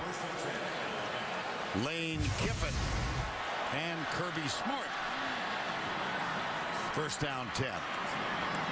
Play action, Sims looks down. He's got double coverage. He shows short. And Cooper, Ardarius Stewart, was down at the 35-yard line, but not open. Dak Prescott. What did you see or not see? Well, it's a high wire act all the time, but on that one, it looked very clearly that Cyrus Jones was in position. But again, remember all week, the coaching has probably been is our 6'5" guy against their smallest cornerback, excuse me, put it up there, let him make a play. Sure. Well, it didn't work. Second down and 10. Sims chased Matt Wells. Sims still up, heaves it. He saves about 8 yards by getting rid of that ball right at the end. All it has to do is cross the line of scrimmage when you're outside of the pocket. And it did. Blake Sims won this job. He waited patiently behind A.J. McCarron. I think you know that Jacob Coker transferred in from Florida State, widely assumed he would be the starting quarterback, but Sims had a great scrimmage a week before the season opened, and he has had the starting spot ever since. 3rd and 10. Cooper, bottom of the screen. Sims is looking the other direction. It'll be 4th down. Well, that was nice coverage by Mississippi State that time. Pretty good protection at the offensive line. Throws the ball to the spot where only his guy can get it, and Stewart just couldn't make the play. But a safe throw. Mississippi State loaded the box and then bailed on Sims trying to fool him. They did not. That was pretty good offense and pretty good defense. J.K. Scott on 5 punts, a 45.4 average. And Fred Ross is back. He is returning punts for the first time this year. Jamal Graham had done the job most of the year because of Jamian Lewis's injury. And Ross has been back all day. Now, hold on. What do we got? Part of the snap, delay. Number 15 of the offense, 5-yard penalty, 4th down. That moves it back to the 15-yard line. This means they can punt it farther. I mean, that's what I can. I'm just thinking the same thing. I mean, Mississippi State will likely, if they catch it, have their best field position by far in the football game. There he goes. That's a boomer. Ross at the 40. Ross at the 50. Ross at the other 40. Reggie Ragland made the tackle, but you hear some murmuring now. Oh, sure. I mean, considering where Mississippi State has started this game on their first possession of each drive, think about it. This is their 10th possession. Prior to this, their best field position was the 25-yard line on their own 25. They get the ball in plus territory. First time all game. 1:10 to go in the third, 19-6. Alabama leading the top-ranked Bulldogs of Mississippi State. It'll be Prescott. There's a Dak-like run. Eddie Jackson hauls him down from behind. Remember, coming into this game, Vern, Alabama has only allowed 19 rushing attempts of 10 yards or more. That's the third one in the game that Mississippi State has had, the second by Prescott. He's the key to the offense. When you run the spread, you have to run the quarterback. That was a 22-yard gain. Here's Robinson. The bowling ball hasn't kept it in the lane tonight. Twice this year he's been just short of 200 yards. Had one of 197 at LSU. We saw him at Kentucky when Robinson rushed for 198, and as the clock was winding down, pleaded with his coach, give me one more chance to go over 200. Right now he's just pleading for a win. Yes. Doesn't care about yards at all. Here's Robinson going left, up the middle, 10. First and goal, Mississippi State. Another 10-yard run, and 10-yard runs down here in red zone territory are like 25-yard runs. How impressive was that? A great block by Ben Beckwith, number 66 that time. One of those seniors made the play for Mississippi State. First down goal from the 4.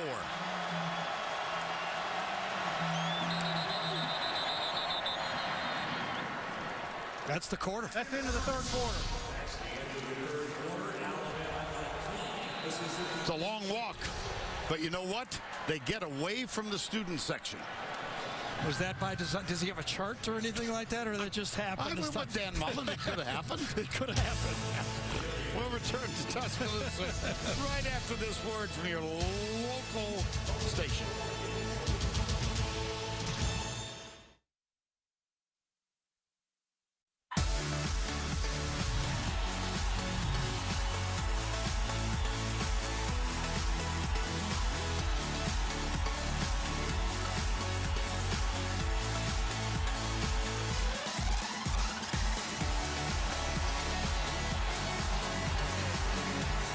We are back at Bryant-Denny as we begin the fourth quarter. Mississippi State dominated that third quarter. They did get only 3 points out of it, but now they trail by 13, but they have a first down goal. And the joint is jumping over in Mississippi State And area. remember, we ended the half right here with 3 straight passes. Let's see if they do it differently now. It'll be Prescott. Nothing. Nick Perry was there. Deshaun Robinson. Taken on inside out. Nick Perry didn't even have time to make the tackle. Second down goal. He might have, but it was already made before he could get there. 3 wides to the right. Josh Robinson comes up to make sure he hears the play. Now double checks with Prescott. Prescott got a man open, touchdown. Fred Ross. You can't design it any better than this. Dan Mullen knew exactly the coverage Alabama would be in. It was a combo coverage. He knew they were playing inside out on the slot receiver, so he fakes out, allows the 2 players to come in, and forces the outside man. He thinks he's got him on the out. All 3 guys come inside. That's how you break down the combo coverage. You figure at least one of the 3 will go wide. None of the 3 went wide. Evan Sobiesk with the extra point. Fred Ross with his 4th touchdown of the year. None bigger than that.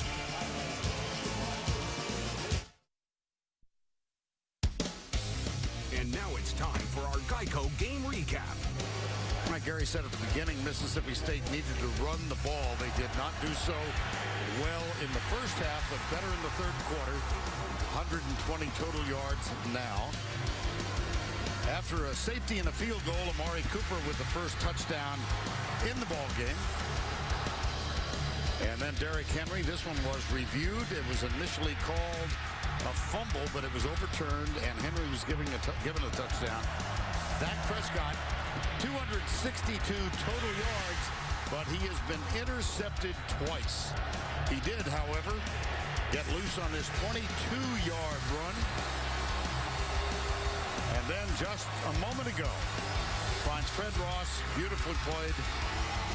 And all of a sudden, Mississippi State down by 6. They've really been resilient. I think the point you made, hang in there, keep close. Run the ball, run the ball, run the ball. In the third quarter, Mississippi State ran the ball in the third quarter more than they have in the 3 games included.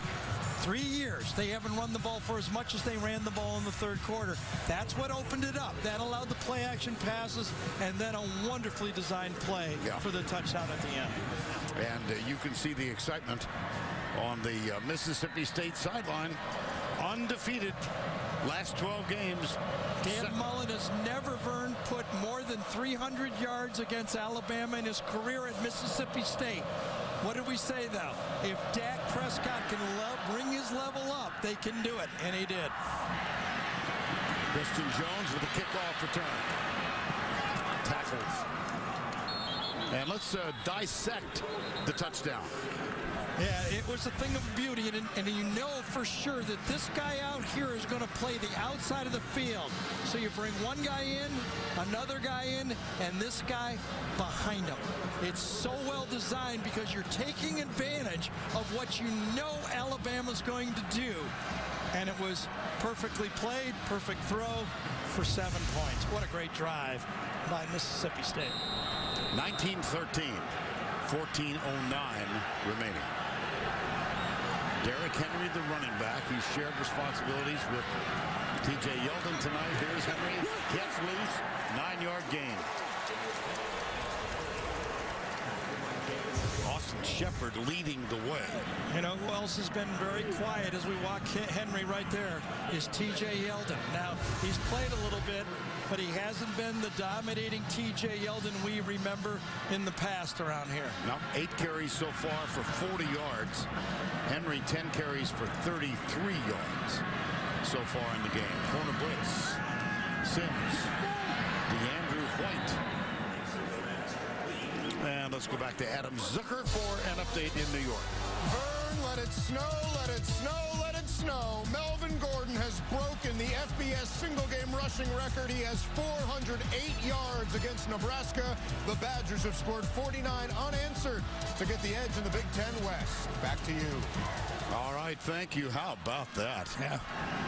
Derrick Henry is the running back on first down and 10. Pretty good resolve by Mississippi State. Well, Melvin Gordon, the record he surpassed was held by LaDainian Tomlinson when he was at TCU. Just a little pop for the Doak Walker Award that will be decided at the end of this year for the outstanding running back in college football. TJ Yeldon is on the field now.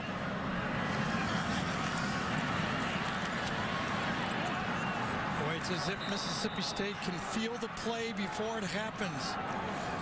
That time it was McKinney, number 50, that just anticipated and filled the hole. Landry 50 just reads it. McKinney finds it, gets it from behind the line of scrimmage. You know, Bernard, the success has been so good for Alabama at home and Lane Kiffin at home. They had those huge leads against A&M in Florida. This might be the most pressurized drive of Lane Kiffin's career. He has to do it at home for Alabama. Cooper in motion left side, 3rd and 5. 4-man rush for Mississippi State. Blake Sims steps up, goes across the middle, got it, 1st down. Just as you're taught. And it's Yeldon. Just as you're taught. Shuffle up in the pocket. Don't be skittish. Keep your eyes downfield and know where your drop-offs are. Can't do it any better than that. You know, because the design play that time from the coach, because everybody gives all the credit to Lane. Oh, you know, everything Lane calls, you know, Blake just has to throw. Well, that time, the quarterback made the play. Yeldon remains on the field. Gets the handoff, goes left. He's got Fowler leading the way, but tackle made at the 50 by Beniquez Brown, number 42. 11:18 to go. 2nd down 8. College Football Playoff Committee has rated these teams number 1 and number 5. Here's Sims, right flat, stripped away. Thought he dropped it. Did he drop it? I thought he did. I couldn't. It was right. You know, there were players right in my vision, but it looked to me like he dropped it. Oh, yes. Yep. Thought Love had gotten there, but Amari Cooper, who had 3 drops last Saturday night in Baton Rouge. And they talk about it, that says he's a perfectionist, that the drops bother him, especially early in football games. Now, he hadn't had a bad one. He's made, you know, 2 pretty good plays here early in this game. But let's see if he can come back from that drop pass. 3rd down 8. Cooper right side. O.J. Howard splits way outside. 3-man rush. Sims has to run. He's pretty good at this. He's really good at this.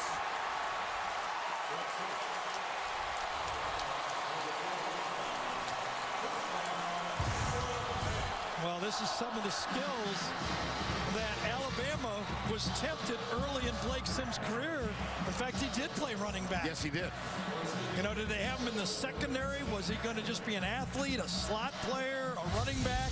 But you can see right there, that's a 1st down. He made a 1st down by staying with his keys on 1, and he makes a 1st down again by using his athletic ability to make a 1st down with his feet. And that was on 3rd and 8. Now Yeldon is back on the field.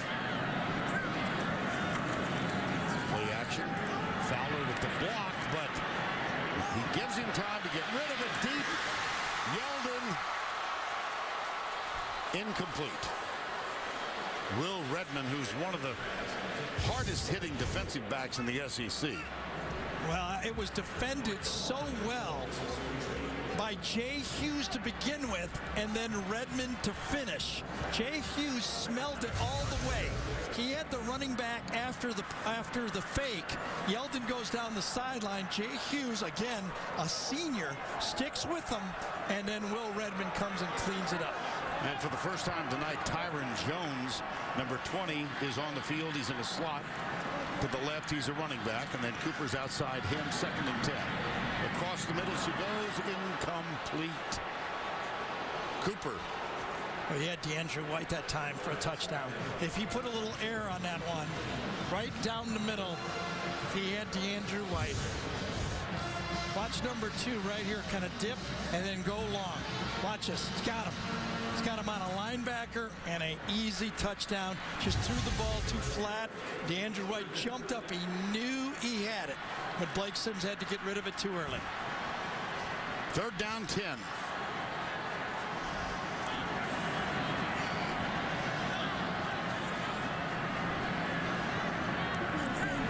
Blitz. Sims dances right. Oh boy. What a play. Oh boy. What a play. That's 3 of them. 3 of them on this drive alone. It's number 6 bailing out Alabama again. Remember, all the superstars that were supposed to make the plays this year, and it's a quarterback everybody thought was going to get benched for the transfer, Jake Coker. Now, Blake Sims had a huge day here, career high, 445 yards against Florida. That was through the air, and he's dominating this quarter on the ground, and here's Yeldon again.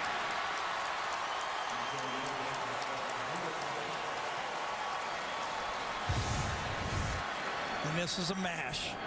This is the zone blocking. Nice block by Ryan Kelly, number 70, and Yeldon just falls forward. 9:32 to go.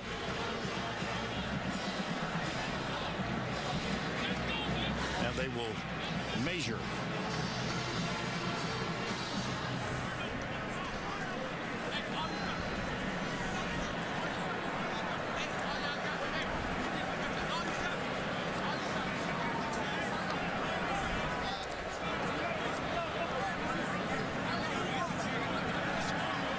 First down.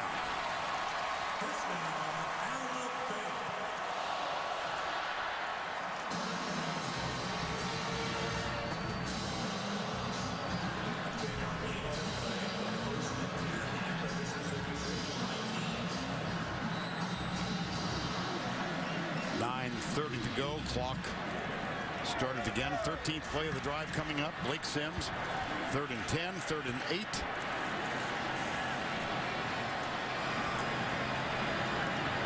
Kelly snaps it back.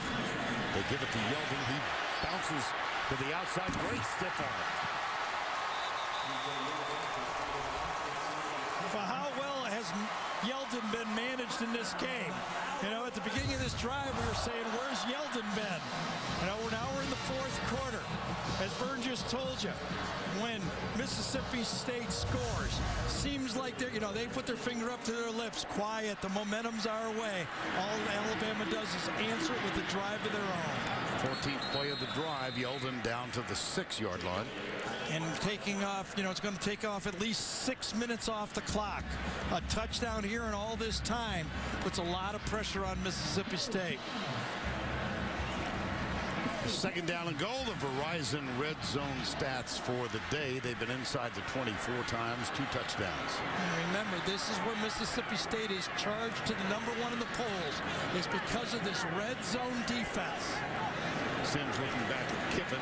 Amari Cooper is making signals of his own. Like, give me the ball signals. Yeldon. T.J. Yeldon. Touchdown, Alabama.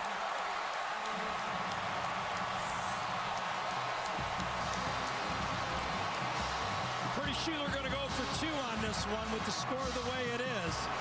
But T.J. Yeldon, Blake Sims, the play was designed to go to the left, and T.J. Yeldon, there's nobody better in college football of feeling that point of attack and then jumping to the other side and making the play. How's that for an answer for Alabama? 76 yards, 15 plays, and Gary, you pointed it out. That chewed up 6:07 off the clock. Right.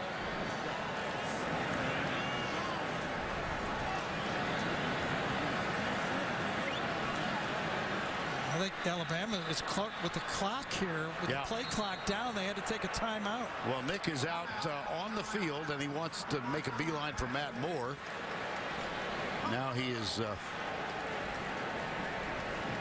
And of course, you know, you just obvious math here. You're trying to get to 27. It's a big difference. Sure. Once they decided to go for 2, I mean, everybody's confused at how it got so low. Nick's in total control. He's trying to say restart it, but at the last second, he has to burn a timeout to save the try for 2. Well, let's watch Blake Sims en route to the T.J. Yeldon touchdown. Yeah, remember, he had already dropped the ball off to T.J. Yeldon for 1 first down. And then on the next time on 3rd and long, he scrambles for a touchdown. And then again, you called it, Verna, blitz. Remember that? Nobody open. He gets around the corner and tiptoes for another one. This was the quarterback's drive. When you convert 3rd downs, and it's not been easy for Alabama tonight, it's a quarterback's drive. And the try for 2. First time they have tried a 2-pointer this year. Sims. Tipped, knocked away. Intended for Cooper. Well-run route and better defended that time by Kendrick Market. Watch Market. Cooper runs a nice route, but Market gets his hand in there. And just talking about those 3rd downs one more time as you watch Cooper go off. On that drive, Alabama converted 3 3rd downs. That's more than they had the whole game prior. Yeldon gets the touchdown from 7 yards out. 25-13 the score.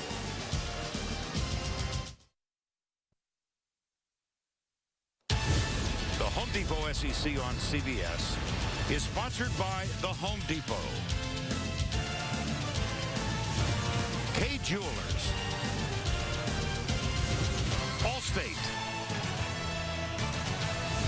And by Sonic. We are back at Bryant-Denny Stadium in Tuscaloosa. Don't forget, later in the game, the play of the game, presented by Napa Auto Parts. Most impressive answer, counterpunch by the Crimson Tide. 15 players.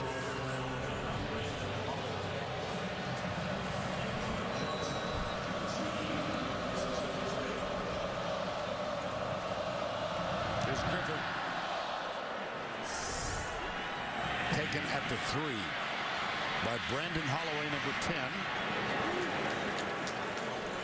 Well, I'm not surprised. It was Reuben Foster, and he might have gotten shaken up a little bit. He has been a dynamo on special teams. Yep.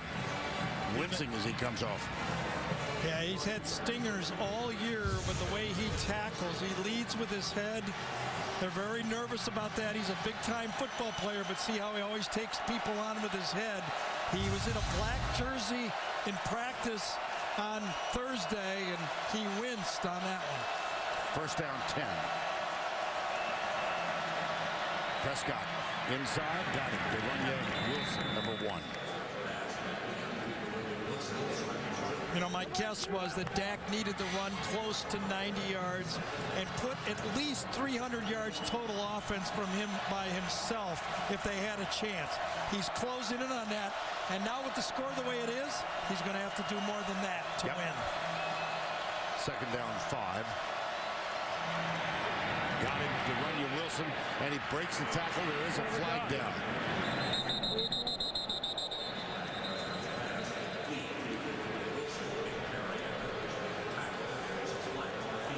Yeah, I think it's going to be on Alabama. On the pass rush, I thought it was a hand to the face mask by Darren Lake, number 95. Personal foul, hands to the face, number 95 of the defense. 15 yards from the end of the run, automatic first down. He had him jacked up that time as he was rushing the passer. It was a good, quick pass. Can't blame anybody on that one. You're just in there competing. Number 95 right there, defensive tackle. Just a little bit of a push on Justin Malone, number 70. But they tack it on. Wow. And so here's Mississippi State at the 43-yard line, first down, 10. Robinson has really been held in check tonight. Here's Prescott. Finds Robinson on the right side as a pass receiver. Reggie Ragler, number 19. First one there. Landon Collins, number 26, was next. Well, field goal's not going to help Mississippi State. Nope. So as you're calling plays right now, if you're Dan Mullen, you're thinking I'm in 4-down territory unless I have to punt, meaning it's 4th and 15 or more. Prescott. That might have been Eddie Jackson. I don't know if he tipped it or not, but he was certainly close. Sure did. I think he did. Eddie Jackson, who is just now getting healthy. Had knee injury in spring. Still looks like he wears a brace on that right side. Ball was just a little high and inside. Not able to be caught by Fred Brown. Nice play by Eddie Jackson. 3rd down 5. Here's this diamond 4-man formation. Has not been good to Mississippi State yet all day. Alabama showing blitz. They are not. Here's Prescott. It's hard to get around the edge. My. Hard to get around the edge of Alabama. Nick Perry. 4th down. They ran that once to the short side of the field, but to the long side of the field, look how wide to the outside that time Ryan Anderson is. Could not block him. Good wide 9 technique. Very difficult to get outside that. 4th down 7.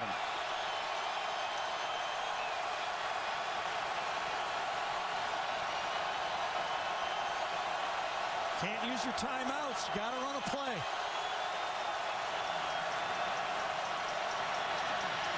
Prescott, right side, got it! Robert Johnson, number 12, 1st down. Well, I'll tell you that time, a good route, a good throw, but look at the job for this offensive line.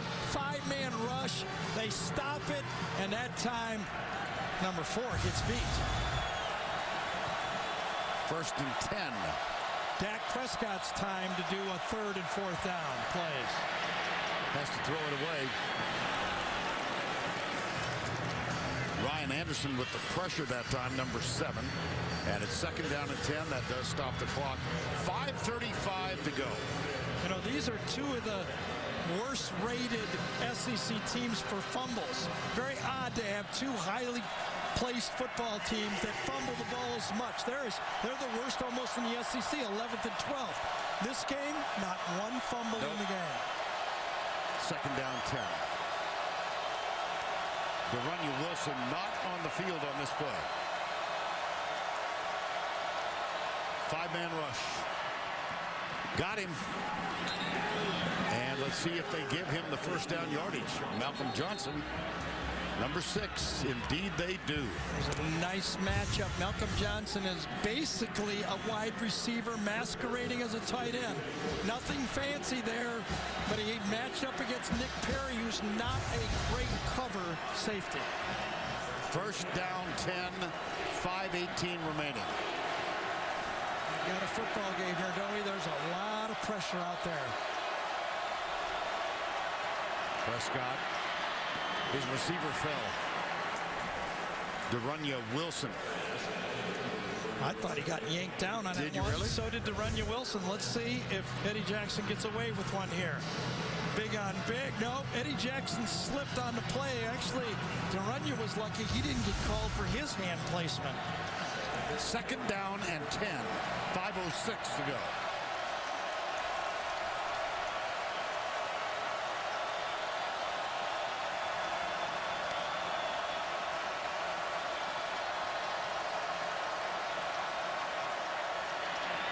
Across the middle, tipped and intercepted. That's the 3rd interception of the night. Landon Collins with the 3rd interception of the year. It was a 5-man rush, and it was deflected at the line of scrimmage. I wonder if it was Darren Lake. That's one of our people up here in the booth. They're thinking it might have been number 95. That would be ironic, wouldn't it? The guy who got the penalty. Let's see if we can figure out who it is here. Easy throw. It might have been 86 to tell you the truth. A'Shawn Robinson. Yes, I think so. He's a big man, too, I'll tell you. Yes, right as the ball was released, A'Shawn Robinson, enough penetration, and the third turnover, the third interception, could be too much for Mississippi State to overcome.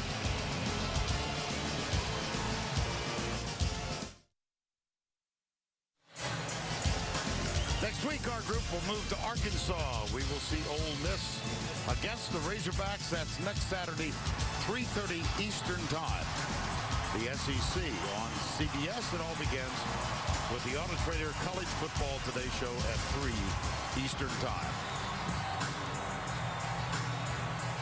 A'Shawn Robinson. Yeah, excuse me, Vern. The toughest thing on a short pass is you can't loop the ball like that. And you've got a receiver here that's 5 feet, 8 inches tall. Okay? When you try to throw to a short receiver over the middle of the field, you have to lower the trajectory, and that's like a low field goal kick. If you have a big guy going over the middle, it's much easier to complete those short passes. You can't put any loop on it. And you mentioned during the timeout how ironic it was that Collins was defeated on the play. He really was. He was outside technique. Collins could have had been beat on the play. He ended up getting an interception because of that defensive line play. First down 10. Yeldon. This time nothing. Wow. Benardrick McKinney, number 50.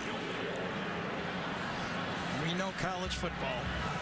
On this weekend, a year ago, we were doing that Auburn-Georgia game. Remember that? I do. A lot happened at the end of that game. I do. Still a lot of time. Nick Marshall on 4th and 18, just to refresh your memory. Well, then remember Aaron Murray went all the way back on a play on the drive. Yeah. As I was saying, it's going to be tough for Mississippi. I say, what am I talking about? I'm in the SEC. Anything can happen here in the last 4 minutes of this game. Second down and 12. Yeldon is on the field and gets the handoff. Yeah, nothing again. Nope. And so 4:10 to go. Save your timeouts. Yes. Mississippi State, save them. They've got all 3 remaining. Alabama had to use one with a clock issue before the try for 2. And remember last week when LSU got the fumble, they ran 3 straight plays to extinguish Alabama's timeouts. And somebody asked Nick a question like, was that bad play calling? He goes, what are you talking about? I'd have done the same thing. Right now, Nick, I don't think we'll let Lane call a pass. He wants to take off clock. They're down and 12.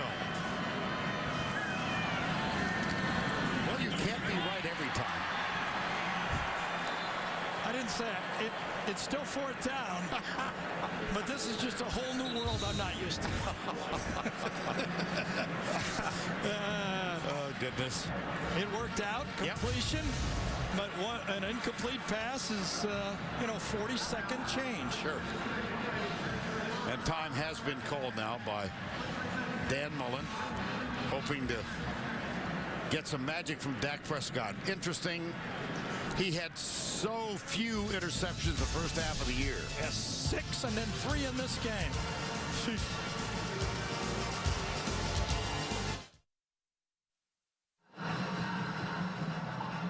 Well, Dak Prescott with such high hopes coming into this game. Gary said he thought he had to have 90 yards on the ground. And through the air, he's had the misfortune of having been picked off 3 times. Yeah, well, I think 2 of them were bad throws. I mean, we all make mistakes, okay? And on this one, they had the one down the middle bad throw. I think that was unfortunate throw. This is just the luck of the throw sometimes.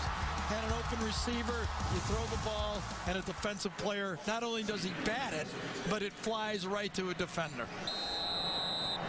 So on 4th and 1, Prescott awaits his opportunity. Still time, though. Yep. Still plenty. Oh, they went for it. Catch. Fair catch taken by Fred Ross. Funny thing, they really didn't go for it. Only one guy. Yeah, just one guy. It was Ashton Shumpert, number 32. Got very close. Yeah, came off right to the right side. Nobody touches him. Lays out and could have gotten that play.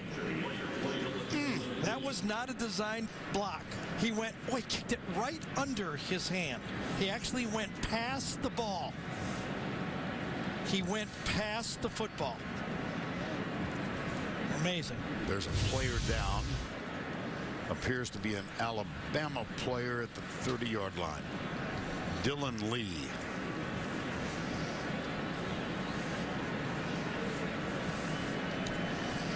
And a reminder that we'll go back to the studio for the Dodge postgame show on CBS Sports. Adam Zucker, Brian Jones, Spencer Tillman back in the studio.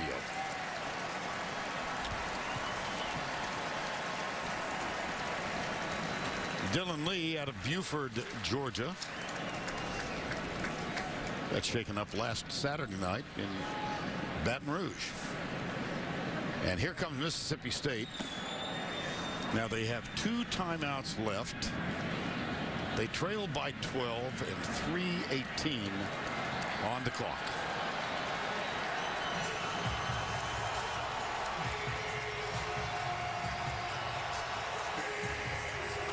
Kirby Smart calls the defensive signals. Dan Mullen, the head coach, calls the plays. And Prescott, Robinson are in the backfield. Near side. Jamion Lewis.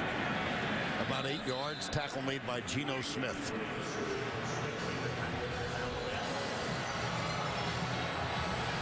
You got to score 1 before you have an opportunity to score 2.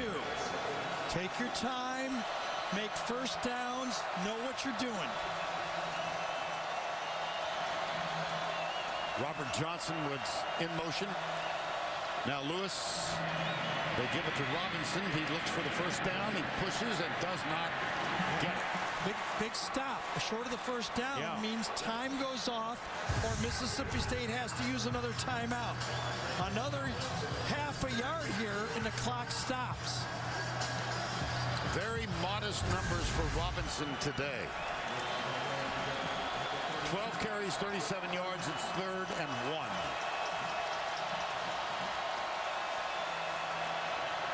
Out of the backfield, Robinson. He's got the first. He's got plenty.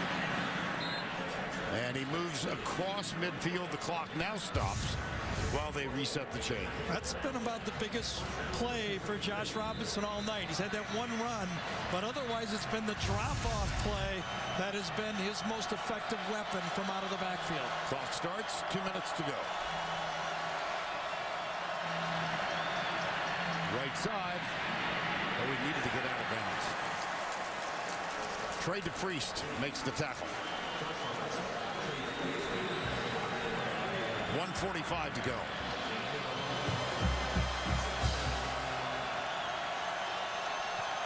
Second and 9.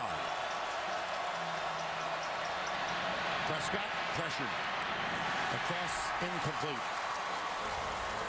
Intended for Robinson. Landon Collins was defended. Alabama's dropping into a zone, making sure that Dak Prescott is not going to scramble for first downs, keeping things in front of him. And as you saw that throw from Prescott, it was not accurate. 3rd and 9.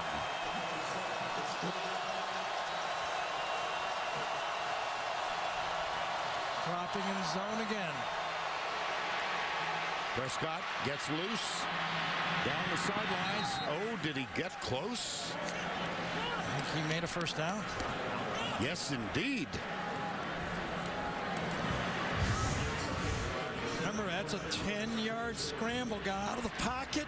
The one thing Alabama said in their 4-man rush, we don't have to sack them all night. We can't let them get outside of our ends. On first down, 1:23 to go. Prescott across the middle. Clock. Jamion Lewis, number 4. He's to the 21. Clock will stop as they move the chain. Well, this time, Dak said, I don't care how tall you are. You better jump for this one because I'm not throwing this one low. Great catch. 1:13 to go. Across the middle.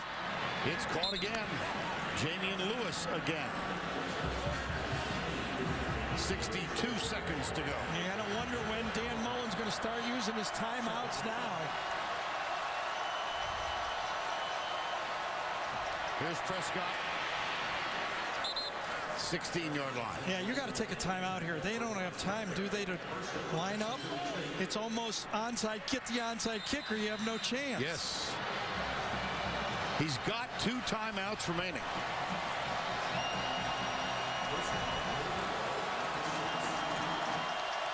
.37 seconds remaining. Prescott into the end zone, incomplete. Robert Johnson right at the goal line. Could have completed that ball. Would have taken a perfect throw. Threw it a little high. It wobbled at him. He did not throw a good spiral, and the ball got away from him.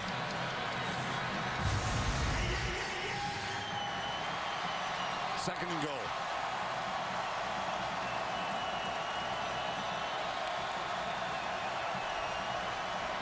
Prescott will run. Got to take the timeout now. You have no choice. Can't save him now. And he does. 25 seconds remaining. It's 25-13.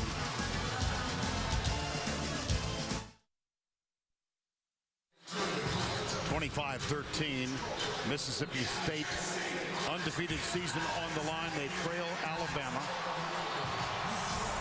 They have 1 timeout left.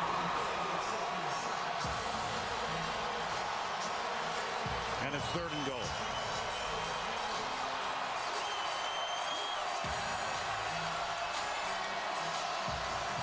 See, Mississippi State changed their players so the officials correctly allowed Alabama to substitute.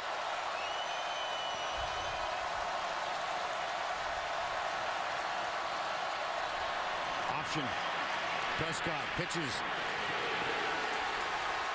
20 seconds to go. They've got 1 timeout left. Now they use it.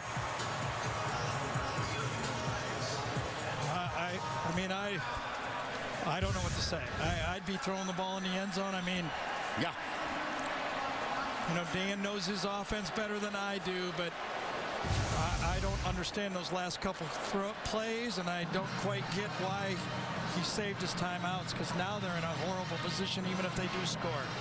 They'll be forced to throw a Hail Mary if they get the onside kick.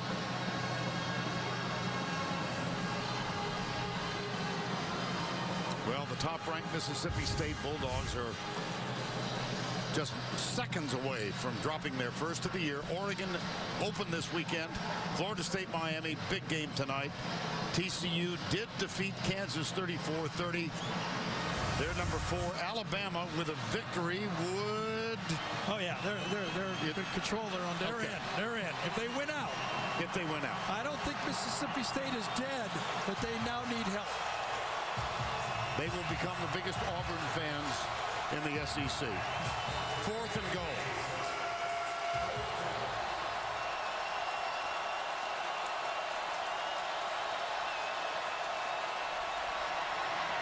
Into the end zone. Touchdown. Jamian Lewis. They double-layered Alabama that time. They bring a player, hook him right here, and then bring one behind him. Kind of a standard pass from trips. You get Alabama to set on the goal line. They do it all the time, and then you complete the pass behind him.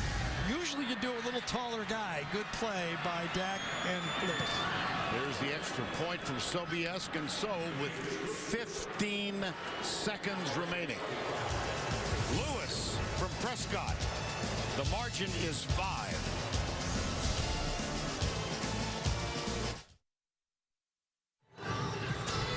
.25-20 after the Mississippi State score.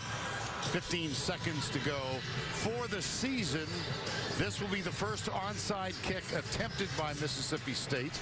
It will also be the first onside kick defended by Alabama. 15 seconds remaining. Mississippi State puts it right in the middle, so they're not tipping off which direction they're going to go. Alabama would like it to go to the bottom. They put their best ball handler to the bottom of the field. Amari Cooper is right there. Yep. They're going to go away from him.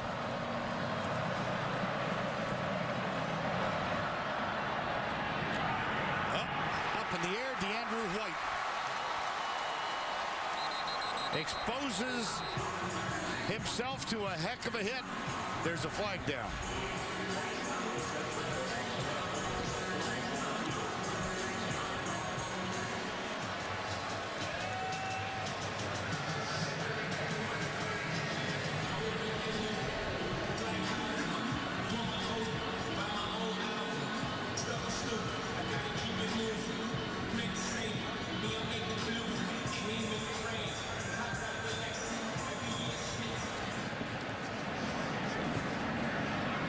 This is taking a long time. You almost wonder, was Alabama offsides? Did they break the plane During the early? kick, the kicking team blocked before the ball had gone 10 yards. That foul is 5-yard penalty will be tacked on to where Alabama recovered. First down. Doesn't mean anything. Take a knee time. Mississippi State hung tight enough, I think, to still be alive in the playoffs, but you can't block until the ball goes 10 yards. And we showed you, Cooper was on the bottom, White was on the top. The two best ball handlers are the guys that are trying to make the play. Everybody else out there is blocking. Two heavyweights. Now, the last time Mississippi State lost, it was to this Alabama team. It was a year ago this weekend. Take a knee, Crimson Tide. Blake Sims leads the Crimson Tide to the win. Nick Saban cannot repress the smile.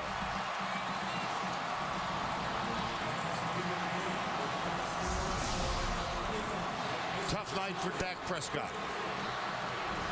He winds up throwing for 290, but he had 3 interceptions, and he rushed for 75. Let's go down to Allie LaForce with Nick Saban. Coach, what a 2 weeks this team has had. You go to Death Valley, you win in overtime against LSU, then you come home and beat the #1 team in the country. How is this team always able to rise to the occasion and get the win? Well, you know, I was really proud of the way our guys competed in this game today. We made plays when we had to. This is a great victory for our team. It's a great victory for our fans. It's great for the state of Alabama, so we're really, really pleased and happy. Mississippi State's got a great team, and you know, when you play the #1 team in the country, you know they know how to win. I expected them to come back in the second half, but our guys made the plays when they needed to. We talked so much about Blake Sims and what a better quarterback he is at home, but it was the defense that came up with 3 big interceptions. How proud of you were of the defense? I thought the turnovers were huge in the game, but Blake made 2 third-down conversions into what amounted to be the winning drive in the game that were huge. So he makes plays when he has to, too. Hey, Blake, come on in. Congratulations on an exciting win. You make the big plays when you need to, and you play awesome at home. What is it like, and what does it feel like to beat the #1 team in the country on your home field? I'm just happy for this team, man. And being at home, I wouldn't rather do it anywhere else but here. Look at these fans. They stuck in it for 60 minutes with us, and I give all the credits to the defense. How many times can you know that a defense stops the #1 team in the nation when we have 4 3 and outs 4 times? We're just happy. I'm just happy for the team, happy for the O-line and for the wide receivers. They played their hearts out. I'm glad we got the win. You said you were playing this game for one very special fan. That's your daughter, Kyla. You said you wanted to be able to go home and tell her Daddy played on the biggest stage and beat the best team in the country. What will you tell her after this one? I'll ask her how I look. Did I run fast? Did I play good? Grade me. Try to grade me and see what she says to me. I'm about to go over here and celebrate with her and just love her and stay with her tonight. Well, if I have anything to say, I hope she gives you that A+. Thank you so much. Thanks, Blake. Yes.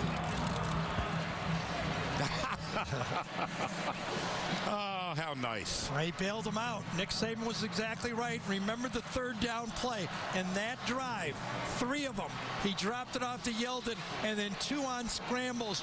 More in that drive than they had the whole game prior. Nick nailed it. Well, amazingly enough, that leads us to the Napa plays of the game. You do that well. Presented by Napa Auto Parts. Here's Blake Sims, 3rd down and 10. Back. Nobody open. He tucks it. He does this so well. And you see the yellow line. That's a 1st down. And then he did it one more time. 3rd and 8. He goes to the right.